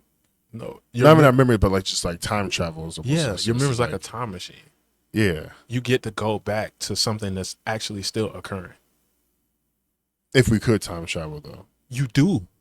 When you remember it, you do. You are time traveling. Oh, you're saying like, oh, I see what you mean. When you can see it happening, when you visualize vividly, it's still happening. Like it never stops. Oh, I see what you mean now. Yeah. I never thought about it like that. Yeah, technically, yeah. When you do revisit those memories and you do like see it vividly, you know exactly what happens. You are in a sense kind of time traveling. Yeah, it's there. Like it hasn't, and it's happening over and over because you can keep imagining that over and over again. You can't rip the fabric of space and time. You can't rip it. It's no way you can, because you would have to be able to maintain. You would have to be able to maintain the knowledge of the situation happening when you go back to it to change it. But the problem is you time travel in like from body to body. So you know what you know now, but you go back into that time and that mind frame when you have that nostalgic feeling. Right. So you become the person that went through that, even though you still have the knowledge from today. But you're not worried about that because you're back in that mindset. Because what that person, so that 10-year-old version of you has no idea what, like the 10-year-old version of me has no idea what 29-year version of me would be thinking about. So when I go back into these nostalgic memories of my 10-year-old self, I know I have the knowledge of what it's like to be 29, but I can't change that timeline of my 10th birthday because I become that 10-year-old.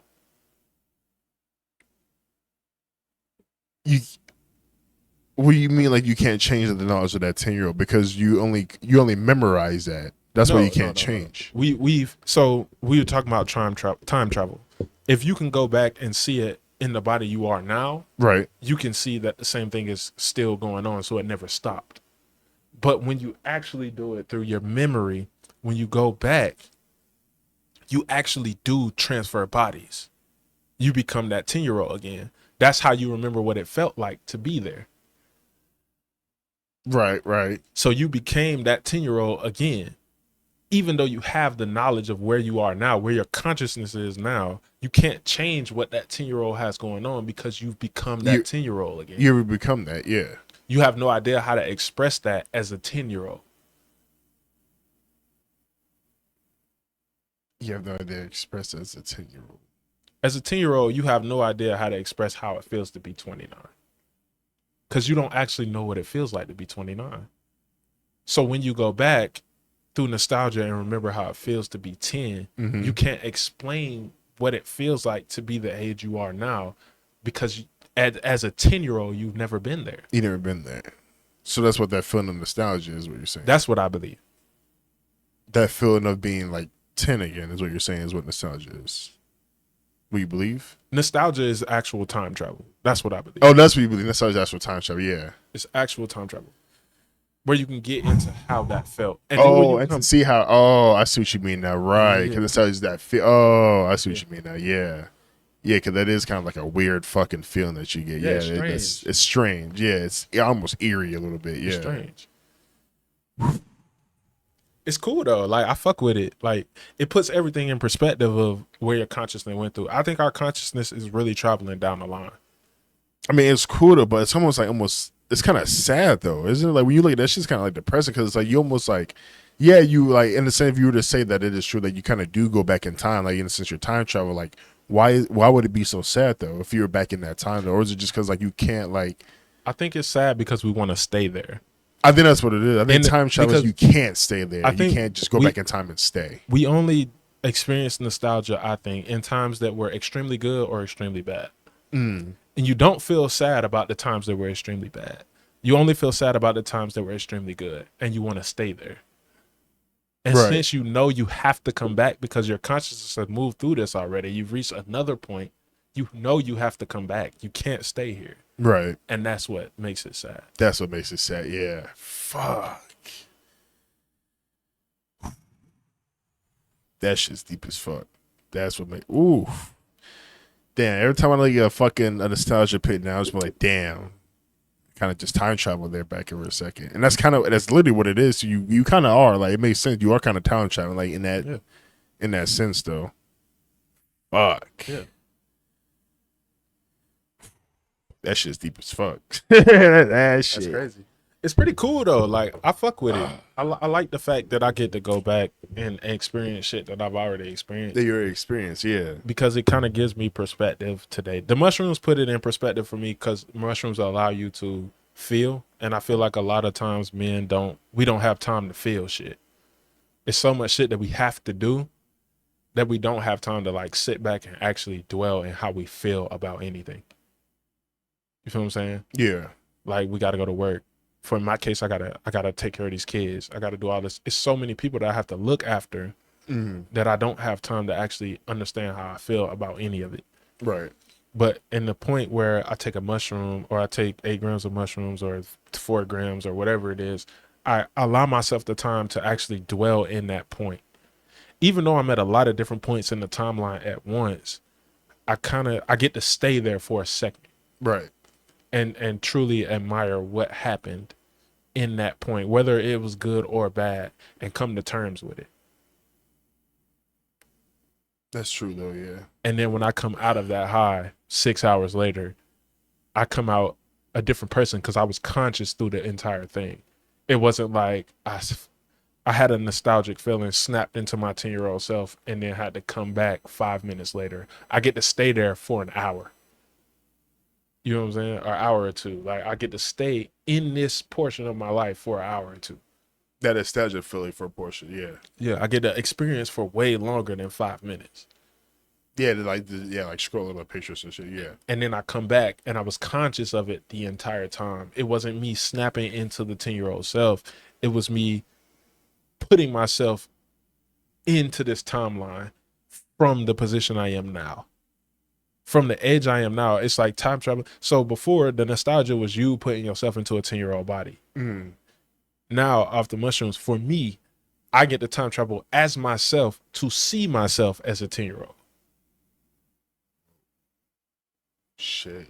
So now it's like, okay, I get to experience what that, I remember what that feels like. So I get to feel this nostalgia for an hour, looking at myself live out what happened as a 10-year-old.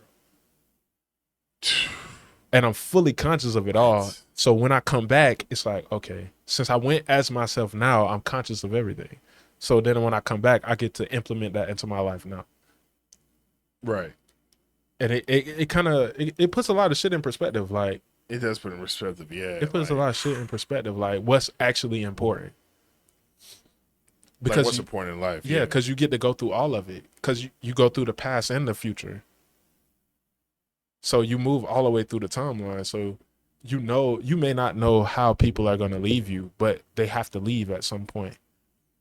Whether they're still alive or they die, they have to leave. So you get to go through that whole thing. And the people you know won't leave you, those are the people you get to see in the casket. So it's like, damn, I went back to my 10-year-old self or my 5-year-old self, and I lived out this whole timeline again with you. How do I handle if when you leave me? You get to see your timeline too, like back from 5 all the way through the time that you go. Right. So it's like, yeah. Oh man, like okay. And then it's like, okay, I gotta cherish this. I gotta do this more. I used to love doing this when I was 10 years old. Yeah. I gotta do this more. I gotta talk to my family more. I gotta spend more time with this person and that person and do all of these things. It's like, damn. That's what mushroom does though. It kind of like opens you up like that. Yeah, I need to just like, you need to, that's overall kind of what it does though. Even like depending on like how you visualize it, like overall, like that's what it's going to do. Like it makes you like, open up spiritually, like for sure. Just opens you up like just to anybody, you know what I mean? Like just makes you like, honestly, just like human, to be honest with you. Like that's why like, hell yeah. When you snap back, it's crazy. When you snap back to reality, to the reality that your consciousness is in at the time. Really, oh man. It's a whole different thing. It's crazy. The world looks different. Like it visually looks different. Yeah, it's crazy. Like it's just like dull. You know what I mean? It's like dark, dull. Oh, it's just that it's kind of dull at the point where you do 2 to 4. But when you go into 5 to beyond, it gets brighter. I was talking like when you come back from when you snap out, it's brighter. Like at the end of it, I don't know how it happens for anybody else, but 2 to 4, the world gets a little bit brighter for me. At the end, that's what I'm saying. Yeah. At the end of it, and it wasn't necessarily dark when I was in my trip, but when I came out of it, it was brighter, and I had a little bit better understanding of how things are operating around me and my existence in all of it. But when you go above that and you go to the heroic dose, it's like you become everything and nothing at the same time. Like when your ears ring, there's a frequency and you're like, what the fuck is what this? Is that? Yeah. And why the fuck does it make me feel so comfortable? Makes you feel comfortable. It's weird shit like that. Like it's stuff that you can't explain that happens. And then at the end, when you snap out, it's like, I get it. You get it. Yeah. Okay. I get it. Like, yeah, this is that. Like, and then I got to that point. Like, now I'll do mushrooms with Sean for one more time, but it's only 2 to 4 grams. That's it. I'm not doing anything past that because I've actually we'll do 4. We'll for sure do 4. I've got what it was supposed to give me. Yeah, right. You got that quest done. Yeah, that's why I like mushrooms because it's that way. Like it'll like and I understand why I like it because I'd never done 8 grams before that day. I've done 6. I've done 5. I've done heroic doses in their own right, but 8+ is it's different. I feel like everybody needs their own kind of dose. Cause like I said, I thought 4 would kind of push me. Like that's kind of where I was kind of get to where your point right now. Cause people said like when they take mushrooms, psychedelics, and stuff like that, you got they kind of like what you just said. They kind of get that like that vision, like that quest with it, like that kind of joy where it opens the bud. I thought like 4 kind of would be enough for me to get that, but 4 was just like that chill kind of. It's kind of trippy. You know what I mean? Like the lights is bright, everything is more vivid. That's kind of like where it got me. But I feel like probably taking like I probably should take like that 6 or 8 to kind of kind of get to that. It's not point. What you think it is though. Like you're not gonna see these different things. Like, it's not vivid. It's not vivid like seeing ghosts and crazy shit. Yeah. You can still open your eyes. You can look around. You can do all this other shit. But it's not gonna be like in your face. It's all in how you feel about it. Like it's a spiritual thing. Like you're gonna feel like you're in the cosmos, like in the universe. Exactly. You're gonna feel like you out there. So you'll have visions of it in your mind, but you won't actually see it through your eyes. Right. And that's and you kind of got to correlate what you feel to what you see and make it all make sense at one time. Like that should have changed your life. It will. That shit will, yeah. I will say I'm a happier person because of it. Like it because of the actually experience? will. Yeah. Hell yeah. It's actually a better thing. Like it worked for me. Some people who are naturally happy should not do mushrooms at all. Right. Because it'll make you acutely aware of your existence and how fucked up it is. I thought that it actually do the reverse, actually. Yeah. So for people who view the world as, oh, this is bullshit and everything's fucked up, you should do it. You should take mushrooms. You should go there. It. You should go there and see everything and then you'll put in perspective what's actually important. And then all the other shit doesn't matter anymore. Mm-hmm. Like, I don't worry about my fucking rent. I don't give a shit. If I pay it, I pay it. If I don't, I don't. Oh, shit, yeah. You know what I'm saying? If I don't have the money to pay it, what's the worst thing gonna happen? I'm gonna end up at my mama's house? Cool. I love my mama. Like, the fuck is wrong with that? That's what I always tell people too. Like people always say, like, "Oh man, this shit's happening to me. Like, I'm having a bad day. Like, this shit's sad. Like the worst case scenario." But it's like, what's the worst? Like, what's the worst that can happen to you? Like look at people just like in other countries. Like people getting fucking like in Syria, Israel, shit like that. Like, what's the worst that can happen to you right now in America? I'm gonna be it's not a honest lot. You. You be homeless. It doesn't matter where you are. There's nothing bad that can happen to you. Right. If you die, you don't have to deal with your physical existence. That is a plus. That's what I've been thinking about too. Like, at least you don't have to carry that burden of just like, regardless of whatever you believe, when happens you die. Like, at least that physical, just like you have to eat, you have to survive, you have to take care of this. You can't do this. Like, at least that burden is gone. But you know what I mean? It's a plus. Like your brain can be taught things. So when you have to worry about the things that you have to do now, it can become stressful because you don't want to do them. Right. But when it becomes to a point where it's either this or die, you'll do them. You'll do them, exactly. Without the mushrooms. That's without the mushrooms. You'll do it. You'll do what you need to do to survive. That is your innate behavior. Right. But at the point where death does not become a thing, everything is good. Right. You'll learn things from bad situations. You'll learn things from good situations. So now if you're in a situation where you broke and you ain't got no job and nothing, it's like, okay, what can I learn from this situation?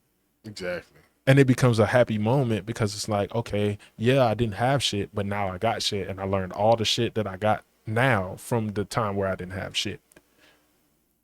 Exactly. So everything you get taught lessons through it too. Exactly. Yeah. Like mushrooms help you unlearn shit because it reduces you down to nothing. The ego death is real. You said the ego death is real. A real thing. Yeah, you definitely have no fucking ego with your mushroom. That's 100% thing. Sure. Yeah, 100%. 100%. You don't worry about any of that shit. It becomes a real thing.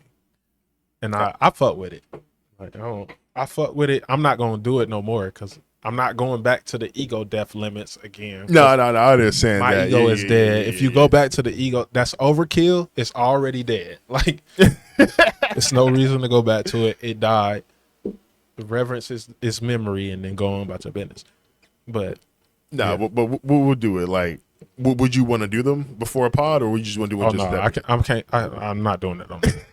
No, I'm talking like for me and you. Do you say you want to do it with me one more time? Oh yeah, I do it. If Sean do them, I'm doing them. All right, I'm saying, but if we do it together, do you want to do it before a pod one time, or just do it just? Oh no, I'm not doing it. I'm not being high on mushrooms on the podcast. Okay, we'll do high on because mushrooms are really chill. like it's like sacred to me. Okay, it's a personal experience. Everybody shouldn't get to go down your personal path. That's true though, because everybody's path is different, and I don't want to relay a message to somebody else that's different from what they gonna go through when they do it. Facts. You know what I'm saying? That. Yeah. So it's personal to me. It's personal in the sense that I shouldn't be in front of a group of people. It's different when it's one other person in the room or two other people in the room, and now we get to go through our high. We're gonna go through the peak of our high where we won't talk at all because we're in our heads. Yeah, you just we're in our heads so much. We won't talk to each other at all. And then we come out of it, and then we just bounce ideas off of each other. Exactly. Yeah, you know what I'm saying? On the way down. Because people don't understand when you do mushrooms, you are high before you reach the peak, and you are high after you come down from the peak. Oh yeah, 100%. So you go into it's a ride. You rise into that high, to that peak high. You're high that entire time. It's easy to bounce ideas in the rise and the fall part, but once you're there to get that goddamn epiphany, like when those questions are answered for you, ain't no talking. You just sit. Yeah, it's because it's not gonna correlate with nobody else. Nah, it's just you. It's your own personal thing. Yeah, that you're going through. That's you got a different view. You got a different view of life than I do. So when you get up to that point, it's no reason to talk. It's no reason to have conversations with each other. Yeah. And you would definitely get that feeling too, boy. You definitely be like, were you just like, what the fuck? Have you been just sitting here for like 10 minutes? Just like, no, you've been sitting for 30 minutes. You've been sitting for 30 minutes, an hour, just not saying shit. You've been sitting there for 2-3 hours. Or it could affect you in a different way. You feel like you've been there for hours and it's only been 10 minutes. Oh shit, that's how it affects me. That's how it affects me. It goes the opposite way. It goes the opposite way. I'd be like, God damn, like, I feel like I've been talking to myself for hours. It's been 5 minutes. It's been 5 minutes. Oh shit, boy. That's when that shit get a little scary. It's like, oh shit, what's the road? It's not actually scary though. Like if you just accept it, like people, you gotta accept it. Like when when you do shrooms, there is no such thing as a bad trip. But you have a bad time when you expect things out of it. Just roll with it. Go where it wants you to go. It's gonna take you exactly where you need to go. Yeah, it's gonna allow you the time to like think and get inside your own head, outside of the perspective. Yeah, you know what I'm saying? You get to like tap into your subconscious mind and think about shit out of what you would just looking out of your eyes. That's true. I fuck with it. I fuck with mushrooms. It's cool. I fuck with it. It's cool. We listen. We gotta do it. We're not gonna do it for the pod though. So fuck y'all. But yeah, we gotta get this. I'm gonna get some more though. I know I'm trying to. Haven't had some in a minute. My boy usually provides me with some. He's clutch with it. So I'm gonna try to hit him up and see if we can get that shit going. But for sure, I'm gonna take some mushrooms with you, bro. Yeah. For sure. I got some at the crib. I got enough. You said you got enough? Okay. I got enough at the crib. I bought a whole ounce. So yeah, I got enough at the crib, and it's not one of those things that you do every day. People that microdose would do that shit every day, but that shit take time. Like, you do mushrooms one time, you're not gonna want to do them again for a minute. For a minute, yeah. You take one time, you just like you kind of take a break. Yeah, you got to kind of digest that information. Yeah, exactly. Yeah, because in today's world, people are not gonna agree with the shit you have to say when you come back. For the most part, people are not gonna understand you. Nah, 100%. Nah, fuck no. You've had that moment of deep thought. Fuck no. You've had that moment of deep thought that people don't normally go through. They're like, what the fuck is man talking about? They're going to be like, damn, you tripping. Even watching the podcast, people going to think I'm tripping. But it's like, if you do it, you'll understand. Yeah, that's why I say I understand what you're talking about 100%. If you do it, you'll understand. Yeah. But if you don't, it's like, hey, okay. Like, it's really nothing I can say to make you... To make you understand, yeah, you just gotta do it. Yeah, you just gotta do this shit. Yeah, you gotta be willing and able to go to the deep, darkest place of yourself before you do that. Like, you gotta be willing to go to those low grounds. Boy, you gotta be willing to go down there. You gotta be willing to come face to face with that shit. Yeah, a lot of people, like, before I did it for the first time, the person that told me that I should do them was like, yeah, you need to do it when you in a good state of mind. In a good state of mind. That's not actually true though. Really? A good state of mind is when you're willing to deal with the darkest parts of yourself. Right. So you could be having a bad day, but it's you can still be in that state of mind where it's like the deepest parts of myself don't scare me. And you can do mushrooms and still have a good trip. Yeah, good state of mind, like just like stable, not like a crazy person, you know what I mean? Like crazy person. Even a crazy person can do it. I mean, I wouldn't keep them from it. You just... Well, that'd be like, holy shit. I think a crazy person, actually, it would work better for because they deal with those demons every day.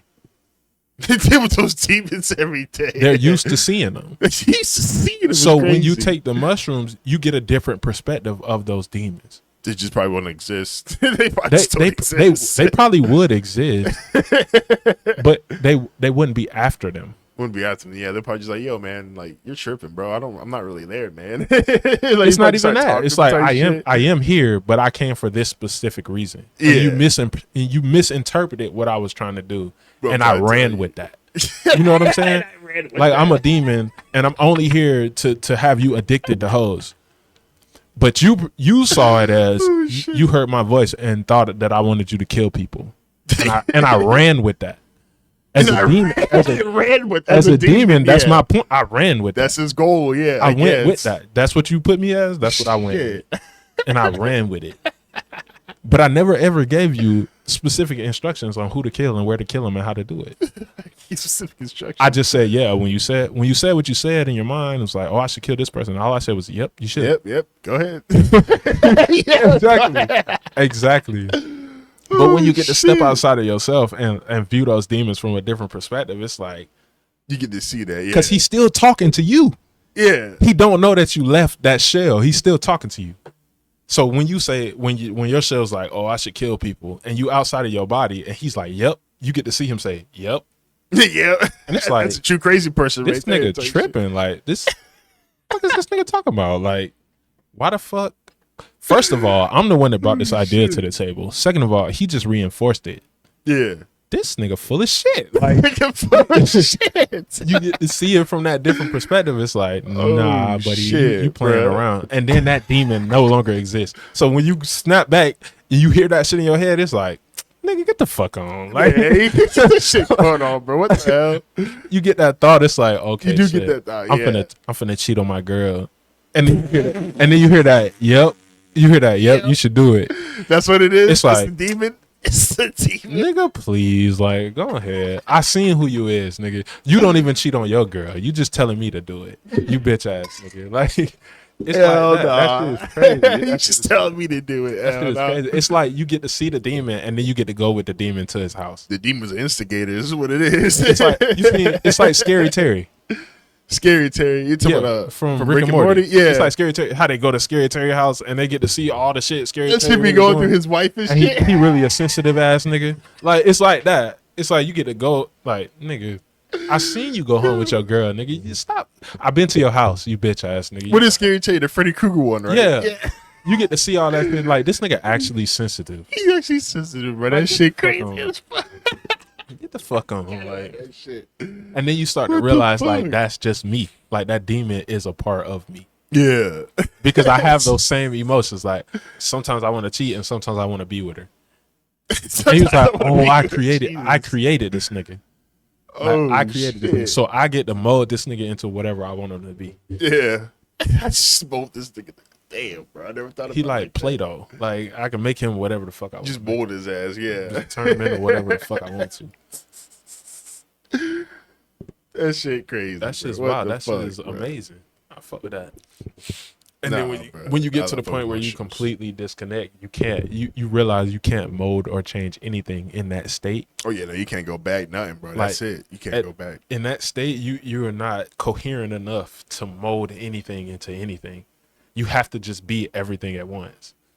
So it's like, oh fuck, and you get to realize how detrimental it is, or how great it is, and it's like, okay, I should keep this, or I should change that. And then when you snap back, it's like, yep, bitch, you gotta go. Yeah. It's like, bitch, you gotta go. Yeah, you better reality. Like, yeah, this is what I need to do. Yep, you on that game plan. Yeah, big ass reality check. That shit.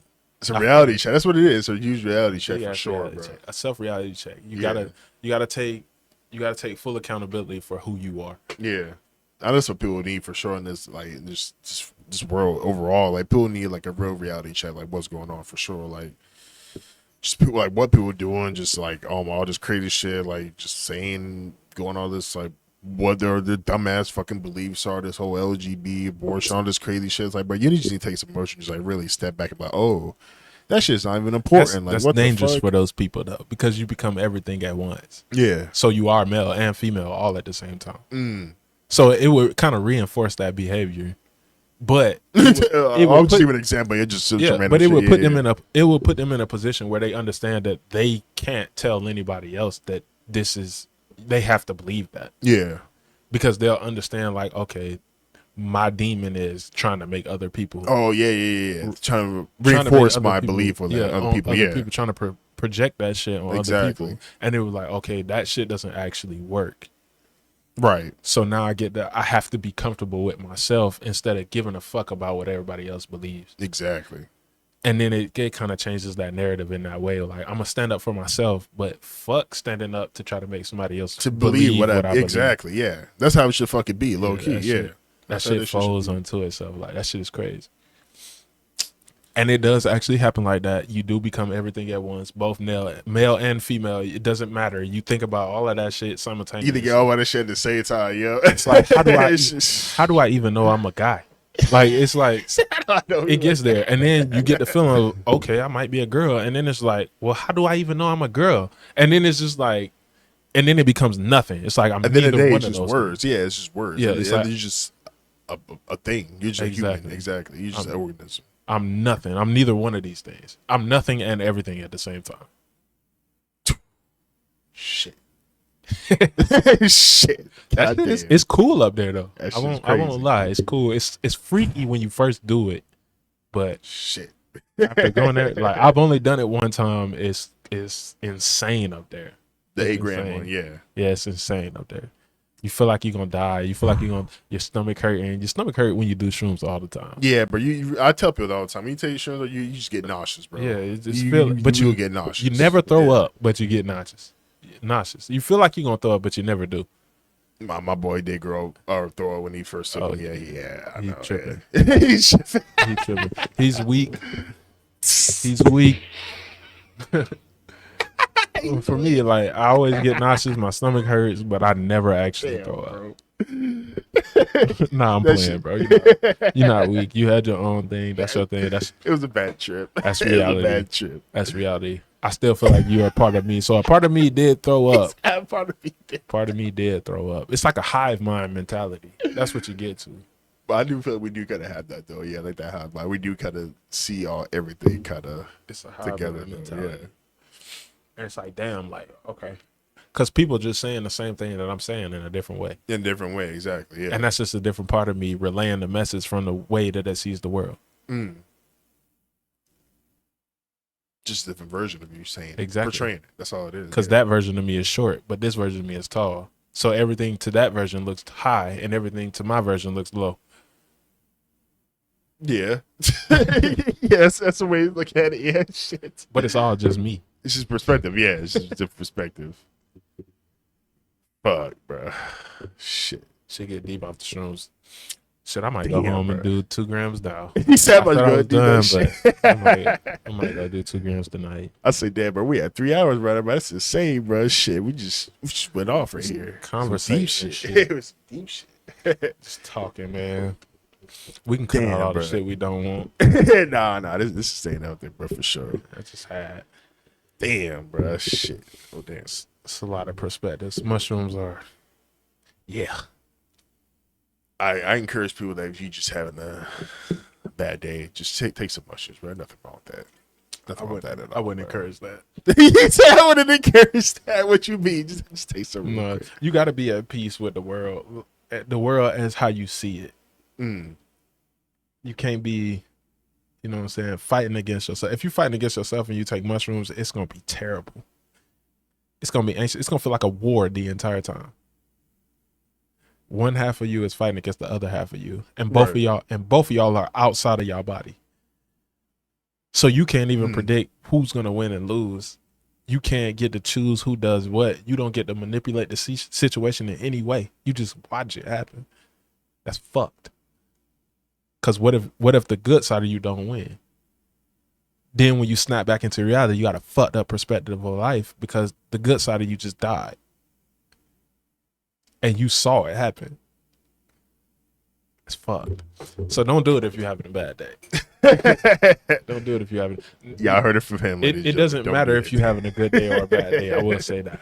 What matters is that you can, if you are secure in who you are, a right mindset. You know what I'm saying? To take some. Yeah, you cool with dealing with the demons that you have, because we all got them. So if you cool with dealing with the demons that you have, you're ready to come face to face with them. You could do it.